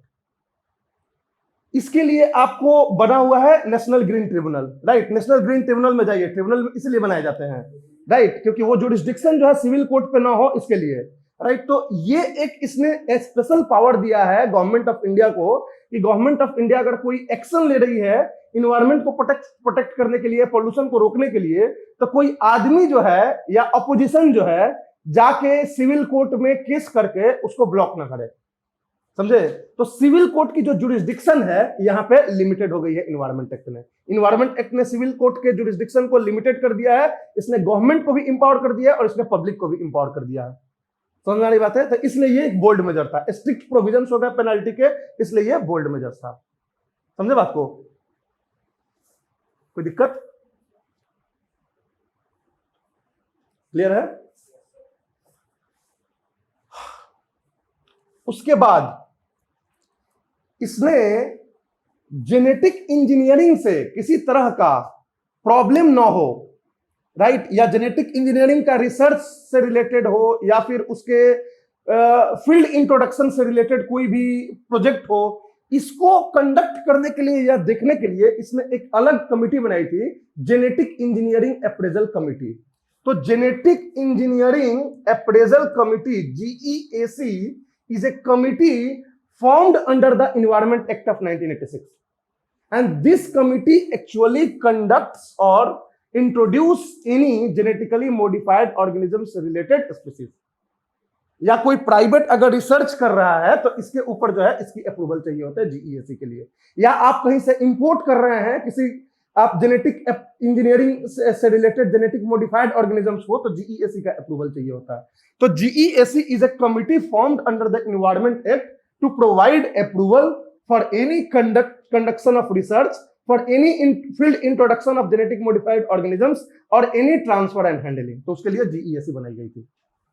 समझ रहे? हाँ, एलएमओस एक बड़ा टर्म होता है, समझ रहे हो? GE genetically modified is a kind of LMO.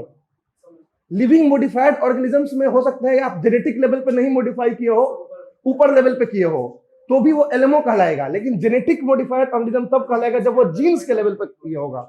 तो GMOs are a kind of LMOs, right? तो ये हो गया आपको जीईएसी। तो जेनेटिक इंजीनियरिंग अप्रेजल कमेटी किसके बेसिस पे? एनवायरमेंट एक्ट के। ये क्वेश्चंस पूछ चुका है यूपीएससी में, आई थिंक कि 2015 में शायद पूछा था, 15 या 14 में, कि जीईएसी जो है किसके मतलब ये एक्ट के थ्रू बनाया गया था, राइट? तो ये आपका एनवायरमेंट एक्ट के थ्रू बनाई गई थी। Okay. Now coming to the Central Pollution Control Board. Central Pollution Control Board CPCB। CPCB जो है एक स्टैट्यूटरी बॉडी है। क्या है? Statutory body, right? कौन सा एक्ट से बनाया गया था? बाय वाटर एक्ट 1974 बनाया गया था वाटर एक्ट से। मगर ये अब जो है, जो इसके पावर्स हैं, जो इसके मतलब जो भी इसके आपको प्रोविजंस हैं, वो अब ड्रॉ करते हैं वाटर एक्ट से भी, एयर एक्ट से भी और इन्वायरमेंट एक्ट से भी।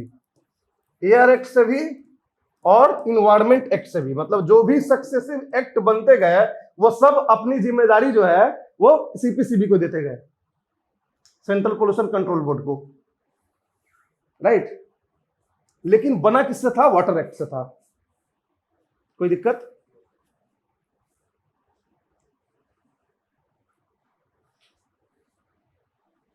अब इसके बारे में कुछ चीजें ध्यान रखना आप सीपीसीबी के बारे में।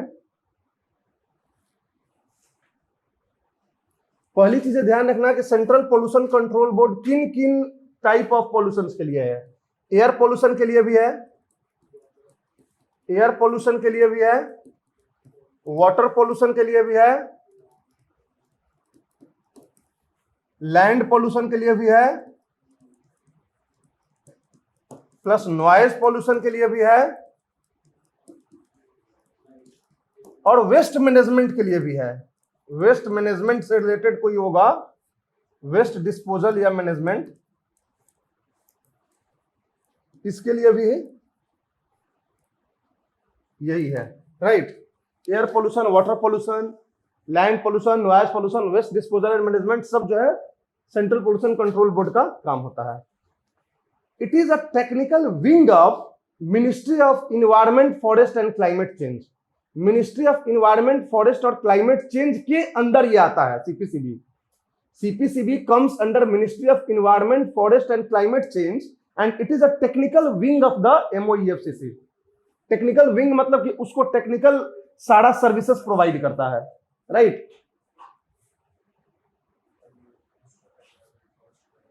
Is a technical wing of ministry of environment, forest and climate change.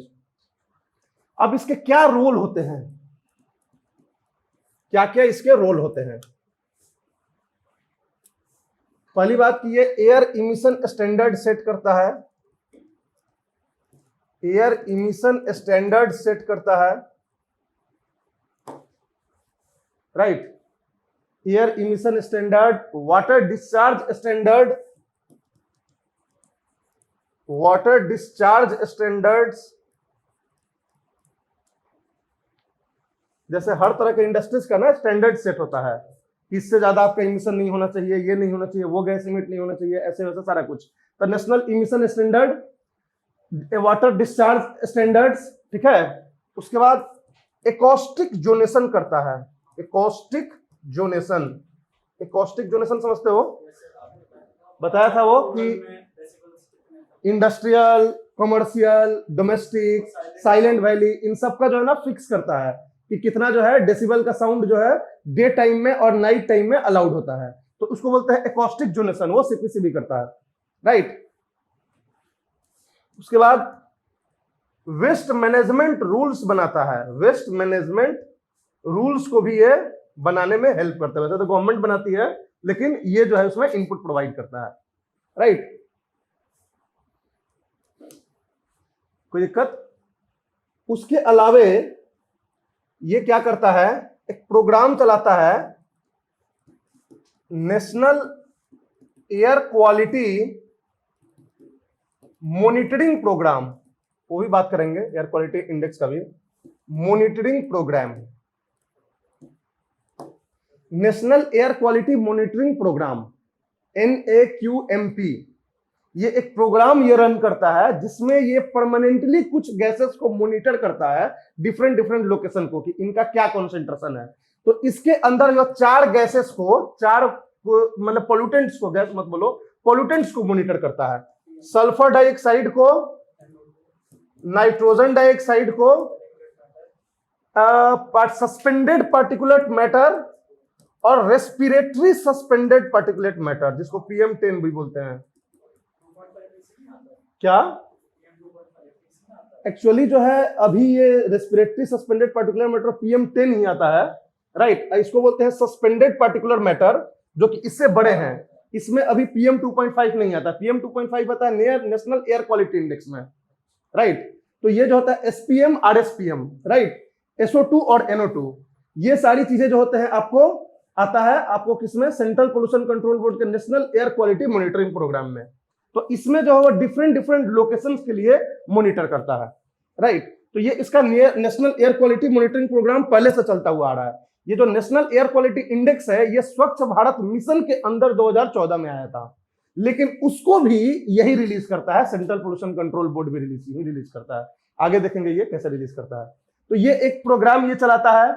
उसके अलावा ये क्या करता है, डेटा मैनेजमेंट का काम करता है, डेटा मैनेजमेंट, डेटा मैनेजमेंट।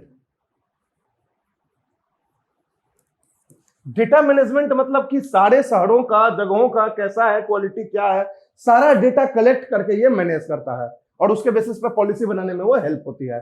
तो data management related to the various kinds of pollution जो है इसका काम होता है, राइट। उसके बाद ये इसके अंदर बहुत सारे साइंटिस्ट, रिसर्चर्स होते हैं जो टेक्निकल एडवाइस प्रोवाइड करते हैं गवर्नमेंट को, टेक्निकल एडवाइस प्रोवाइड करते हैं to the government of India को, ये टेक्निकल एडवाइस प्रोवाइड करते हैं, इसलिए इसको technical wing of ministry of environment, forest and climate change बोलते हैं। रिसर्च एंड मॉनिटरिंग को भी ये कंडक्ट करता है, उसको भी ये रेगुलेट करता है।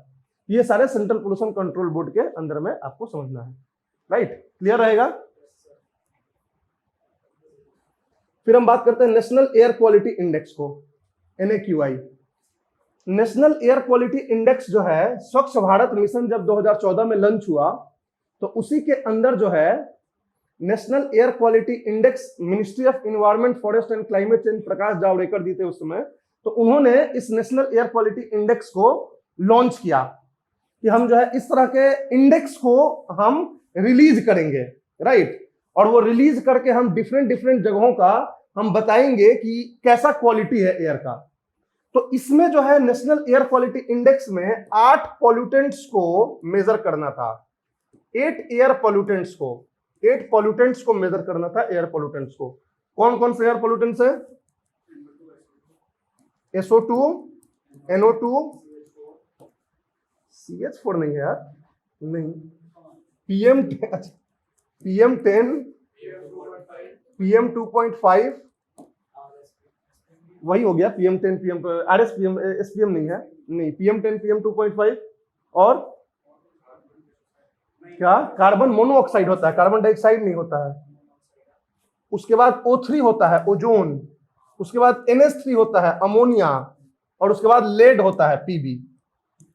पीबी होता है लेड, मतलब CO2 और मीथेन नहीं होता है। हाँ हाँ हाँ, पीबी जो है वो एयर में होता है ना, लेड, ये चीज होता है क्या?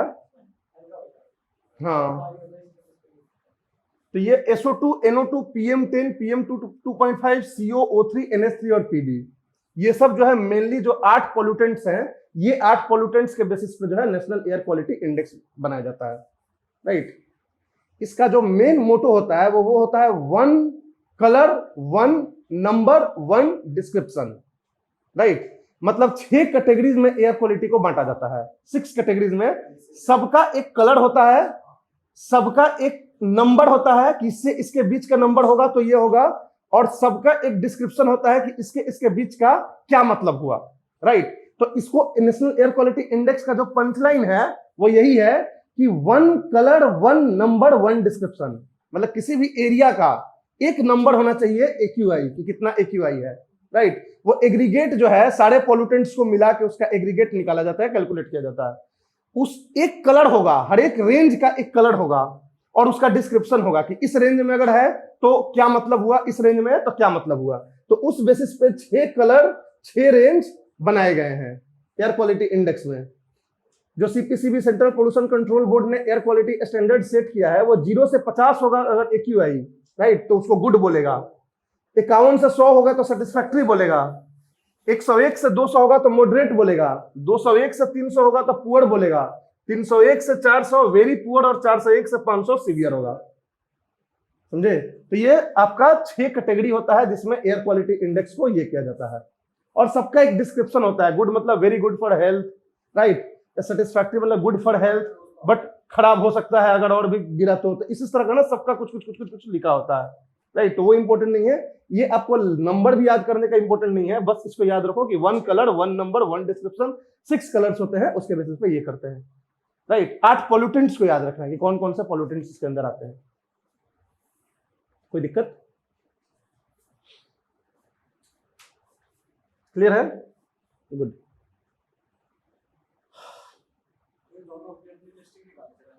कौन?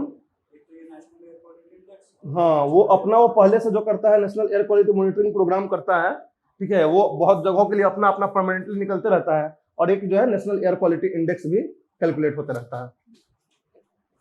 वो केवल मॉनिटरिंग करता है कि किसका क्या है, अलग अलग अलग अलग। ये जो है इंडेक्स एक होता है सबको मिला के, national air quality index, right.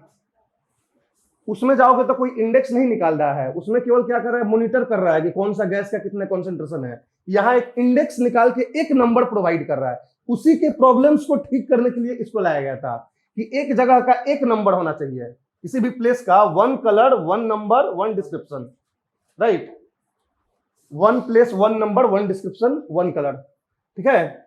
तो ये बायोलॉजिकल डाइवर्सिटी एक्ट हो गया 2002। बायोलॉजिकल डाइवर्सिटी एक्ट क्यों लाया गया था?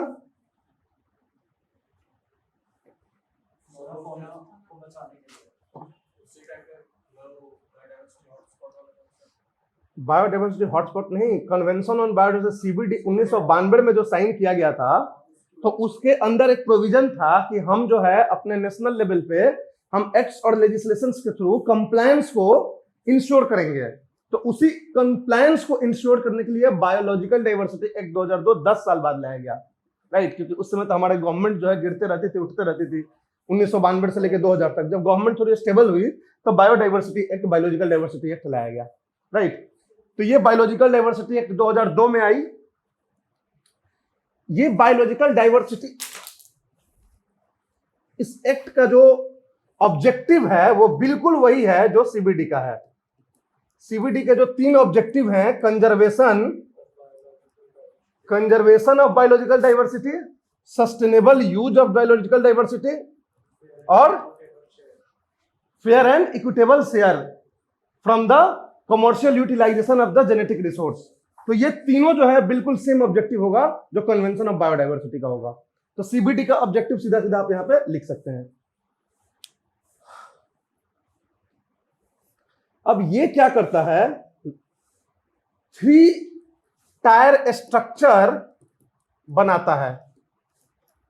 3 tyre structure, biological diversity act में के थ्रू 3 टायर स्ट्रक्चर बनाया जाता है बॉडीज का, जो रेगुलेट करेगी बायोडाइवर्सिटी कंजर्वेशन को, या बायोडाइवर्सिटी रिलेटेड जो भी ये होगा प्रोविजंस होंगे। जैसे कि नेशनल लेवल पे होगा एक, नेशनल लेवल पे होगा national biodiversity authority, biodiversity authority. फिर होगा स्टेट लेवल पे, स्टेट लेवल पे होगा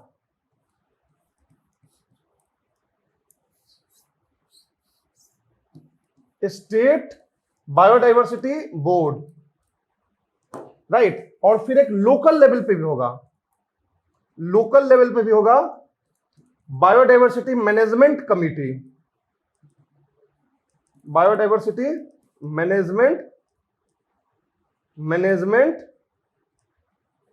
मैनेजमेंट कमिटी। तो इस तरीके से इस एक्ट के थ्रू 3 बॉडीज बनाए गए, 3 स्टैट्यूटरी बॉडीज बनाए गए, एक नेशनल लेवल पे, एक स्टेट लेवल पे और एक लोकल लेवल पे। नेशनल लेवल पे national biodiversity authority, NBA, state level पे स्टेट बायोडाइवर्सिटी बोर्ड, और लोकल लेवल पे बायोडाइवर्सिटी मैनेजमेंट कमिटी, राइट।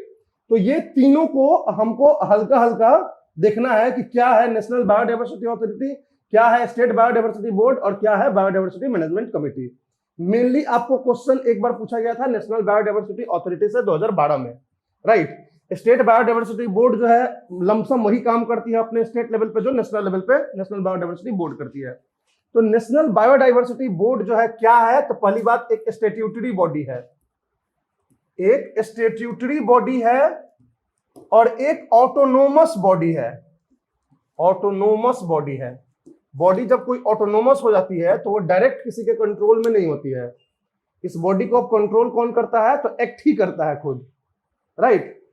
तो ऑटोनोमस बॉडी होती है तो उसके पास इंडिपेंडेंस ज्यादा हो जाता है, right, to take actions, to take decisions. तो ये स्टैट्यूटरी बॉडी क्यों है, क्योंकि बायोडाइवर्सिटी एक्ट 2002 से आया है। ऑटोनोमस बॉडी क्यों है, क्योंकि ये एक इंडिपेंडेंट है, खुद से डिसीजन लेने का इसका पावर है, तो इसलिए इसको ऑटोनोमस बॉडी के रूप में रखा गया है, राइट। अब क्या है कि इसके क्या रोल्स हैं, रोल्स इसके क्या हैं। तो सबसे पहले इसका रेगुलेटिव रोल्स हैं, रेगुलेटिव रोल्स हैं। रेगुलेटिव रोल्स में इसका क्या है कि बायोडाइवर्सिटी कंजर्वेशन को रेगुलेट करता है, right. Sustainable use and conservation of biodiversity को नेशनल लेवल पे ये रेगुलेट करता है।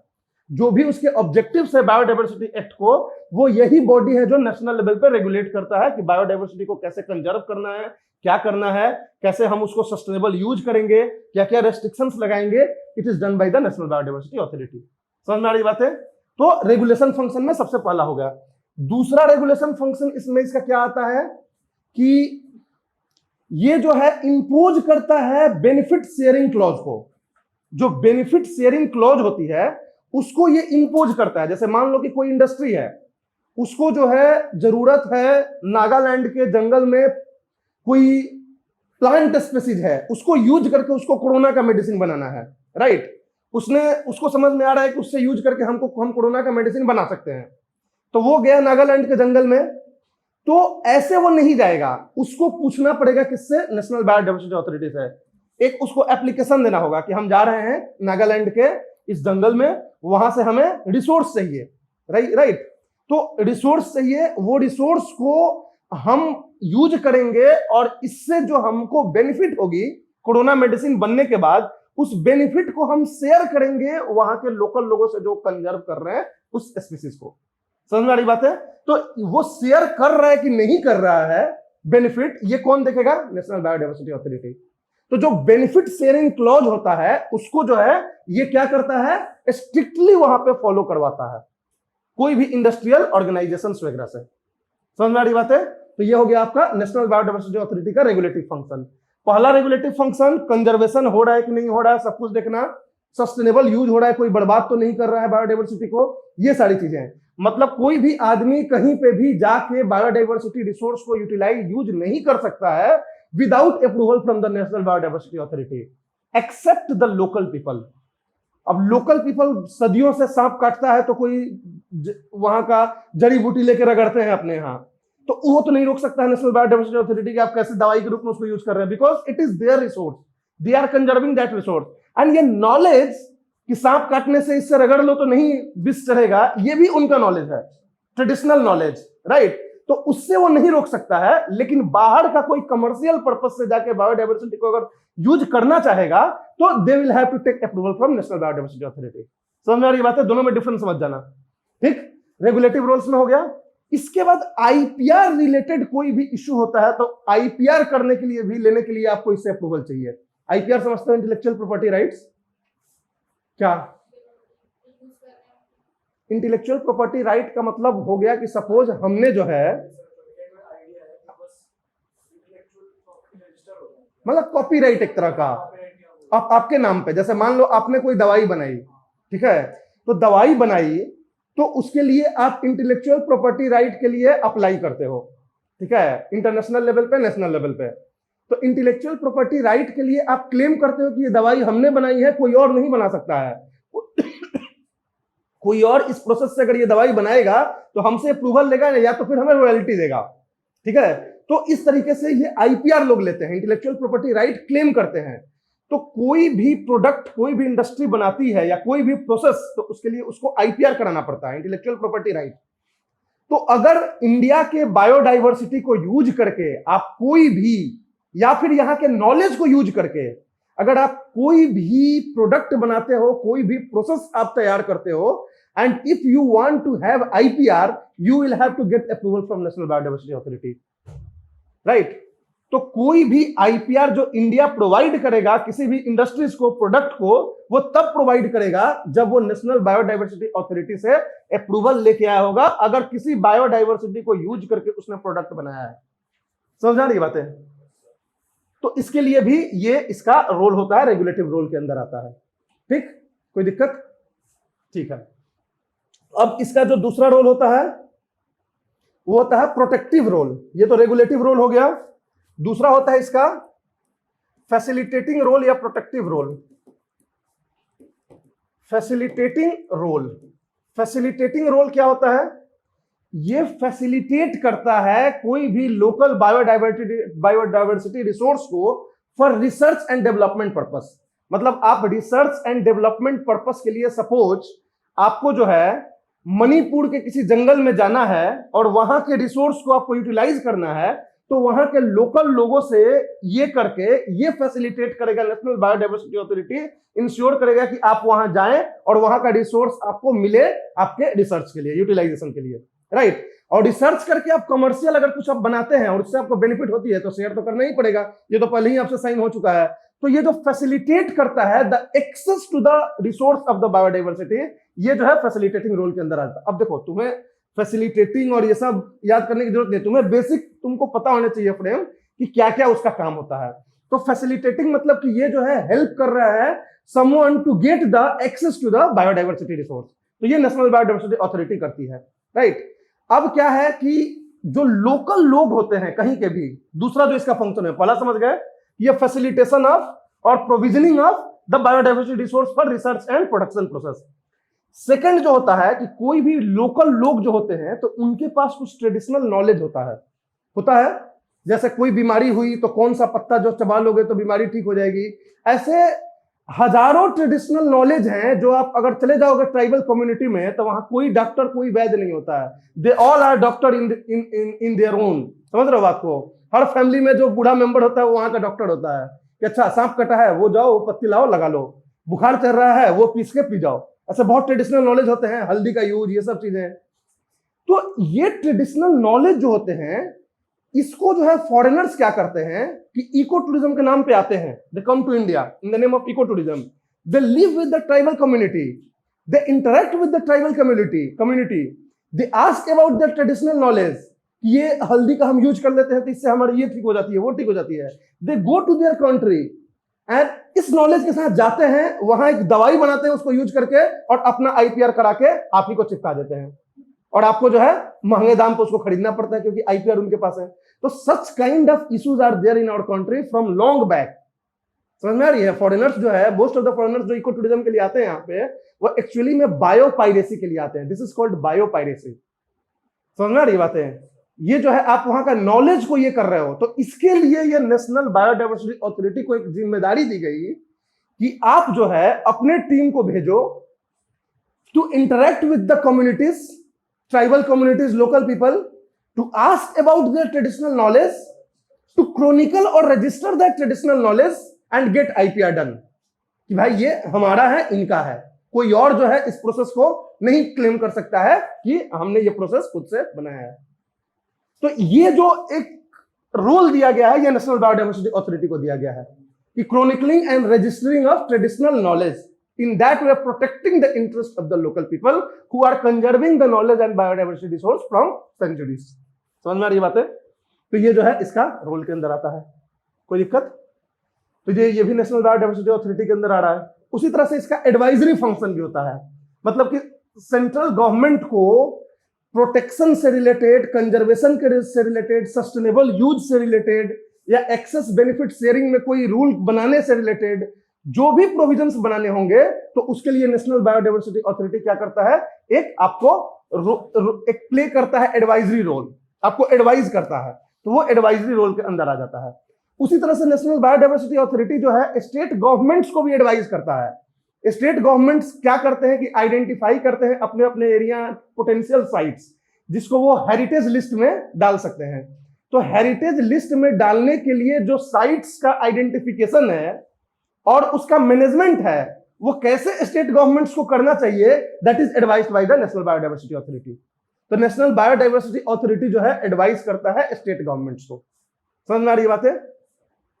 तो ये होता है एडवाइजरी फंक्शन। सेंट्रल गवर्नमेंट को क्या एडवाइस करता है, कंजर्वेशन के लिए कोई भी रूल बनाना है, राइट, सस्टेनेबल यूज के लिए कोई भी रूल बनाना है, राइट, इक्विटेबल बेनिफिट शेयरिंग के लिए कोई भी रूल बनाना है, ask national biodiversity authority, it will advise how to do.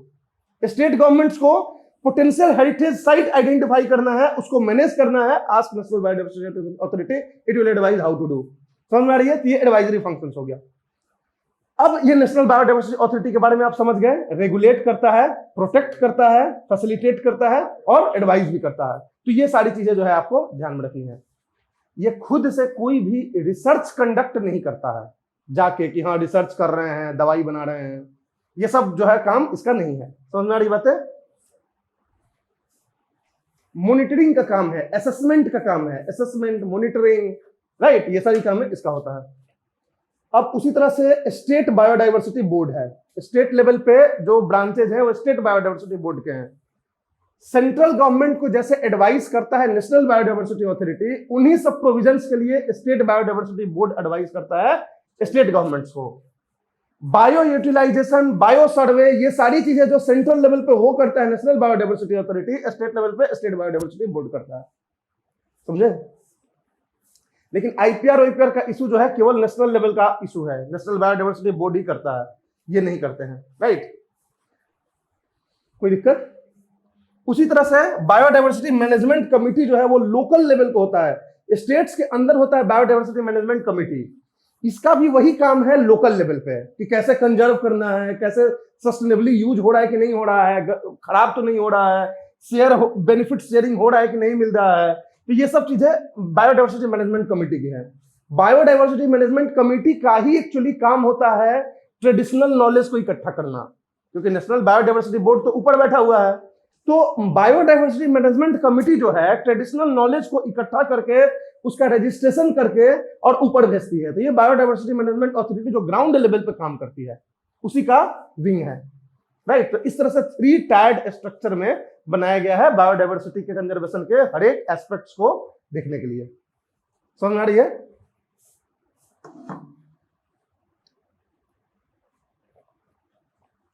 Okay, last is NGT act 2010, national green tribunal act 2010, right? देखो, एनजीटी एक्ट बनाने के पीछे बहुत सारा इशू था। एक तो था कि इन्वायरमेंट से रिलेटेड अगर क्या क्या हाँ पढ़े होंगे, वो बता रहे थे ना तुम लोग किससे। तो एनजीटी एक्ट मेनली जो है, पहले ट्रिब्यूनल्स एक्ट, एपिलेट एक्ट वगैरह थे, लेकिन एक अम्ब्रेला एक्ट बनाना था वो बेसिकली बनाना था कि जो इन्वायरमेंट एक्ट में ये प्रोविजन है कि सिविल कोर्ट का जुरिस्डिक्शन नहीं होगा गवर्नमेंट के किसी भी स्टेप से, तो पब्लिक के राइट को कैसे इंश्योर किया जाएगा, इसके लिए एनजीटी एक्ट 2010 बनाया गया था। तो this tribunal was particularly done, right, this is a quasi judicial body, it is called quasi judicial body. NGT act बता दे रहे हैं, फिर हम एनजीटी हम बताएंगे, राइट, कि नेशनल ग्रीन ट्रिब्यूनल क्या है।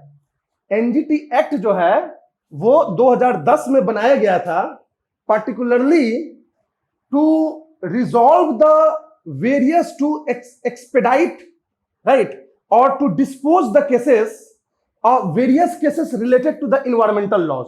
जितने भी इन्वायरमेंटल लॉज हैं, जैसे इन्वायरमेंट एक्ट है, एयर एक्ट है, वाटर एक्ट है, राइट, फॉरेस्ट एक्ट है, इन सब एक्ट से रिलेटेड जितने भी केसेस पेंडिंग हैं उनको डिस्पोज करने के लिए एनजीटी एक्ट बनाया गया था, राइट।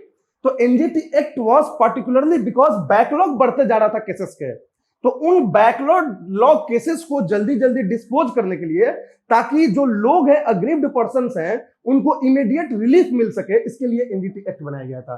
जैसे सपोज मान लो पोल्यूशन से रिलेटेड हमको कोई दिक्कत हो गया, राइट, और सपोज यहाँ पे इंडस्ट्रियल जैसे पोल्यूशन हो गया, चाहे इंडस्ट्रियल हजार्ड्स हो गया, डिजास्टर्स हो गया, इंडस्ट्रियल डिजास्टर हो गया, ठीक है, भोपाल गैस ट्रेजेडी जैसा कुछ हो गया, उसमें जो है हम अपंग हो गए, तो हम क्या करेंगे, गवर्नमेंट को क्लेम करेंगे कि पैसा दो हमको, तुम्हारी वजह से हुआ है, तुम्हें देखना था कि यहाँ पे सही से काम कर रहा है कि नहीं कर रहा है। अब हम जो है 10 साल तक केस लड़ते जाएंगे अपंग होते हुए, तो ये हमारे साथ क्या है, इनजस्टिस है।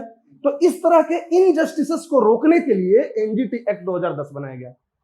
सपोज मान लो गवर्नमेंट जो है कोई प्रोजेक्ट चला रही है, उस प्रोजेक्ट में हम देख रहे हैं कि गवर्नमेंट जो है 100 एकड़ का फॉरेस्ट काट रही है, ठीक है, गवर्नमेंट क्वार्टर्स बनाने के लिए। अब 100 एकड़, 200 एकड़, 500 एकड़ का फॉरेस्ट काट रहे हो, तो हमें तो दिक्कत हो सकता है ना, हम जाएंगे एनजीटी में कि क्यों काट रही है गवर्नमेंट, एयर पोल्यूशन इससे होगा।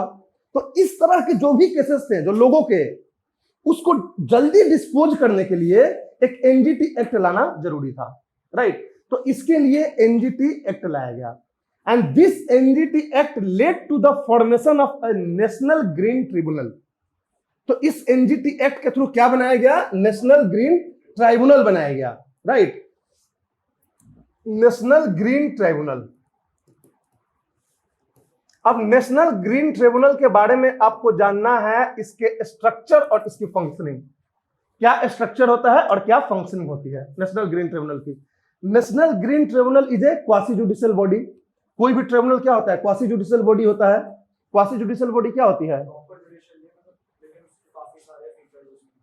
मतलब जुडिशियल काम करता है लेकिन एग्जीक्यूटिव ने बनाया है उसे, ठीक है। When executive forms any body working और undertaking the judicial cases, that is called quasi judicial body, right.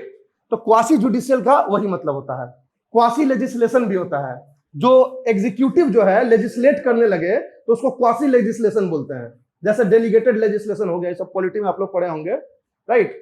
जैसे रूल्स बनाती है गवर्नमेंट, क्या है, क्वासी लेजिस्लेशन है, गवर्नमेंट खुद रूल बना रही है इस तरह का जो एक्ट जैसा काम करेगा। तो उसी तरह से क्वासी जुडिशियल मतलब कि जुडिशियरी का पार्ट नहीं है ये, लेकिन जुडिशियल प्रोसेसेस को ये फॉलो कर रही है, जुडिशियल फंक्शनिंग कर रही है जुडिशियरी की तरह, but it is has been formed by the executive. तो इस तरह से नेशनल ग्रीन ट्रिब्यूनल बनाया गया, एक statutory body under the NGT act of 2010। इसका एक प्रिंसिपल बेंच है, 1 प्रिंसिपल बेंच, राइट, और 4 जो है रीजनल बेंचेज हैं। कहां कहां है रीजनल बेंचेज बताओ, साउथ, ईस्ट, वेस्ट और सेंट्रल।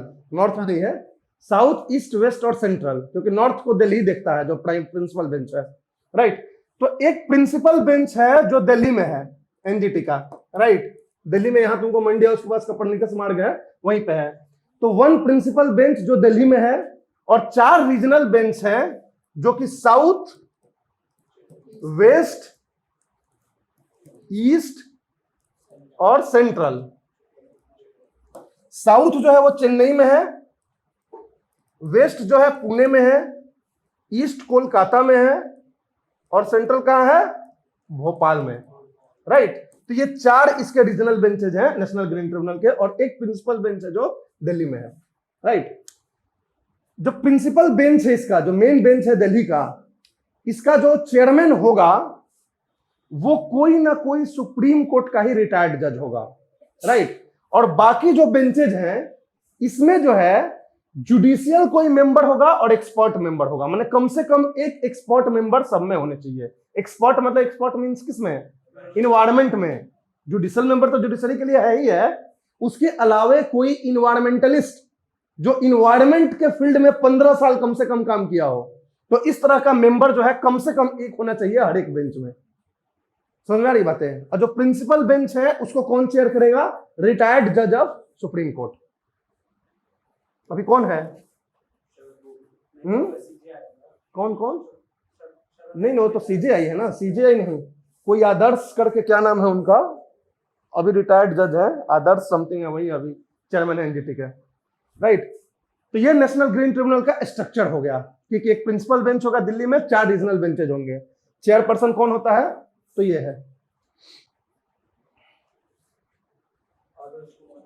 आदर्श कुमार गोयल, हाँ, राइट। अब देखो एनजीटी के बारे में, देखो एनजीटी जो है इसके बारे में याद रखना कि ये like judiciary it does not follow CPC 1908। ये क्या होता है? Civil procedure code, right. CRPC होता है, criminal procedure code. CPC civil procedure code 1908 जो जुडिशियरी करती है, लाइक क्या होता है, ये एविडेंस लाओ, वो एविडेंस लाओ, कटघरे में बुलाओ, ये सब जो लंबा चौड़ा प्रोसीजर जो जुडिशियल प्रोसेस होता है वो सीपीसी होता है, सिविल प्रोसीजर कोड। ये सिविल प्रोसीजर कोड को फॉलो नहीं करती है नेशनल ग्रीन ट्रिब्यूनल। ये किसको फॉलो करती है? Principle of natural justice. Principle of natural justice, principle of natural justice, यानी ये अंधी नहीं होती है। कुल मिला के जो बोलते हैं ना कानून अंधा होता है, ठीक है, तो कानून अंधा कौन करता है? सीआरपीसी करता है, एविडेंस एक्ट करता है, सीआरपीसी करता है, आईपीसी करता है। ये सब कानून को अंधे कर देते हैं। जैसे जज को पता होता है कि ये क्रिमिनल है, इसने मर्डर किया है, लेकिन नहीं है उसके पास डॉक्यूमेंट्स, उसके पास नहीं है एविडेंस, तो वो बाइज्जत बरी कर देता है रिस्पेक्ट के साथ। तो वो क्या होता है? कानून अंधा होता है। लेकिन ये वाला कानून जो है अंधा नहीं होता है, क्योंकि वो सीपीसी से नहीं चल रहा है, नेचुरल जस्टिस से चल रहा है। इसीलिए इसको जो है जो सुप्रीम कोर्ट का जज होता है, जिसको माना जाता है कि सबसे ईमानदार, जो ईमानदारी का मूर्त जिसको बोलते हो, उसको जो है इसका चेयरमैन बनाया जाता है। और उसके बाद जो है एक्सपर्ट मेंबर्स को रखा जाता है कि किसी तरह का एक्सपर्टाइज की भी कमी ना हो, राइट। और दूसरी बात है कि मेन पर्पस होता है स्पीडी डिस्पोजल ऑफ केसेस। और जब भी स्पीडी डिस्पोजल ऑफ केसेस चाहिए आपको, तो आप ये सब कॉम्प्लिकेटेड प्रोसीजर्स को फॉलो करोगे तो नहीं मिलेगा, राइट।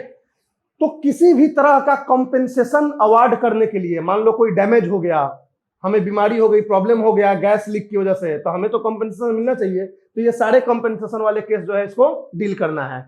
कोई इस तरह से गवर्नमेंट कोई पॉलिसी लेने जा रही है जिससे कि इन्वायरमेंट खराब होगा, इसको डील करना है। और इन सबको डील करने के लिए इसके पास 6 महीने का टाइम होता है, 6 मंथ्स डेडलाइन होती है, 6 मंथ्स डेडलाइन होता है एनजीटी के पास, 6 मंथ्स की डेडलाइन होती है, राइट।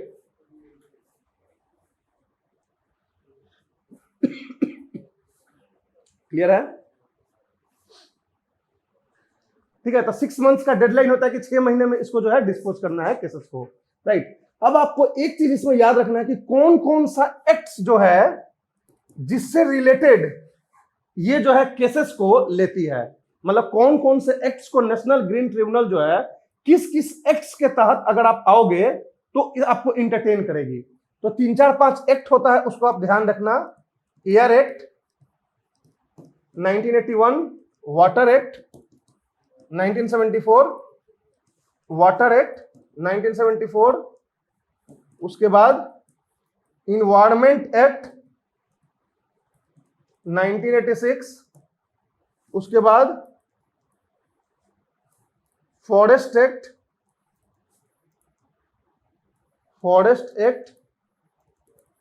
1981, उसके बाद पब्लिक लायबिलिटी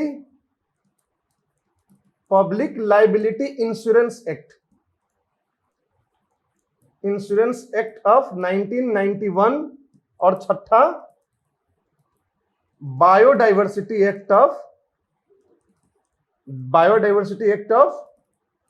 2002, राइट। तो ये 6 एक्ट्स हैं जिनके प्रोविजंस को इंटरटेन करती है नेशनल ग्रीन ट्रिब्यूनल। मतलब कोई भी केस इन एक्ट से रिलेटेड आएगा तो that will be transferred to the national green tribunal. समझे बात को? तो ये जो है पूरा एक्ट का ये होता है। अब इसमें एक इंपॉर्टेंट बहुत एक्ट नहीं है, कौन सा? Wild life protection act. तो क्वेश्चन अगर पूछेगा ना तो उसमें पक्का वाइल्ड लाइफ प्रोटेक्शन एक्ट देगा, ये याद रखना। WPI is not under the NGT act, right. ये सारे एक्ट से रिलेटेड केसेस को नेशनल ग्रीन ट्रिब्यूनल देखेगा, वाइल्ड लाइफ प्रोटेक्शन एक्ट से रिलेटेड नहीं देखेगा। क्लियर है? तो ये पीटी के लिए आप याद रखना है। तो that is all about the national green tribunal act, right. तो ये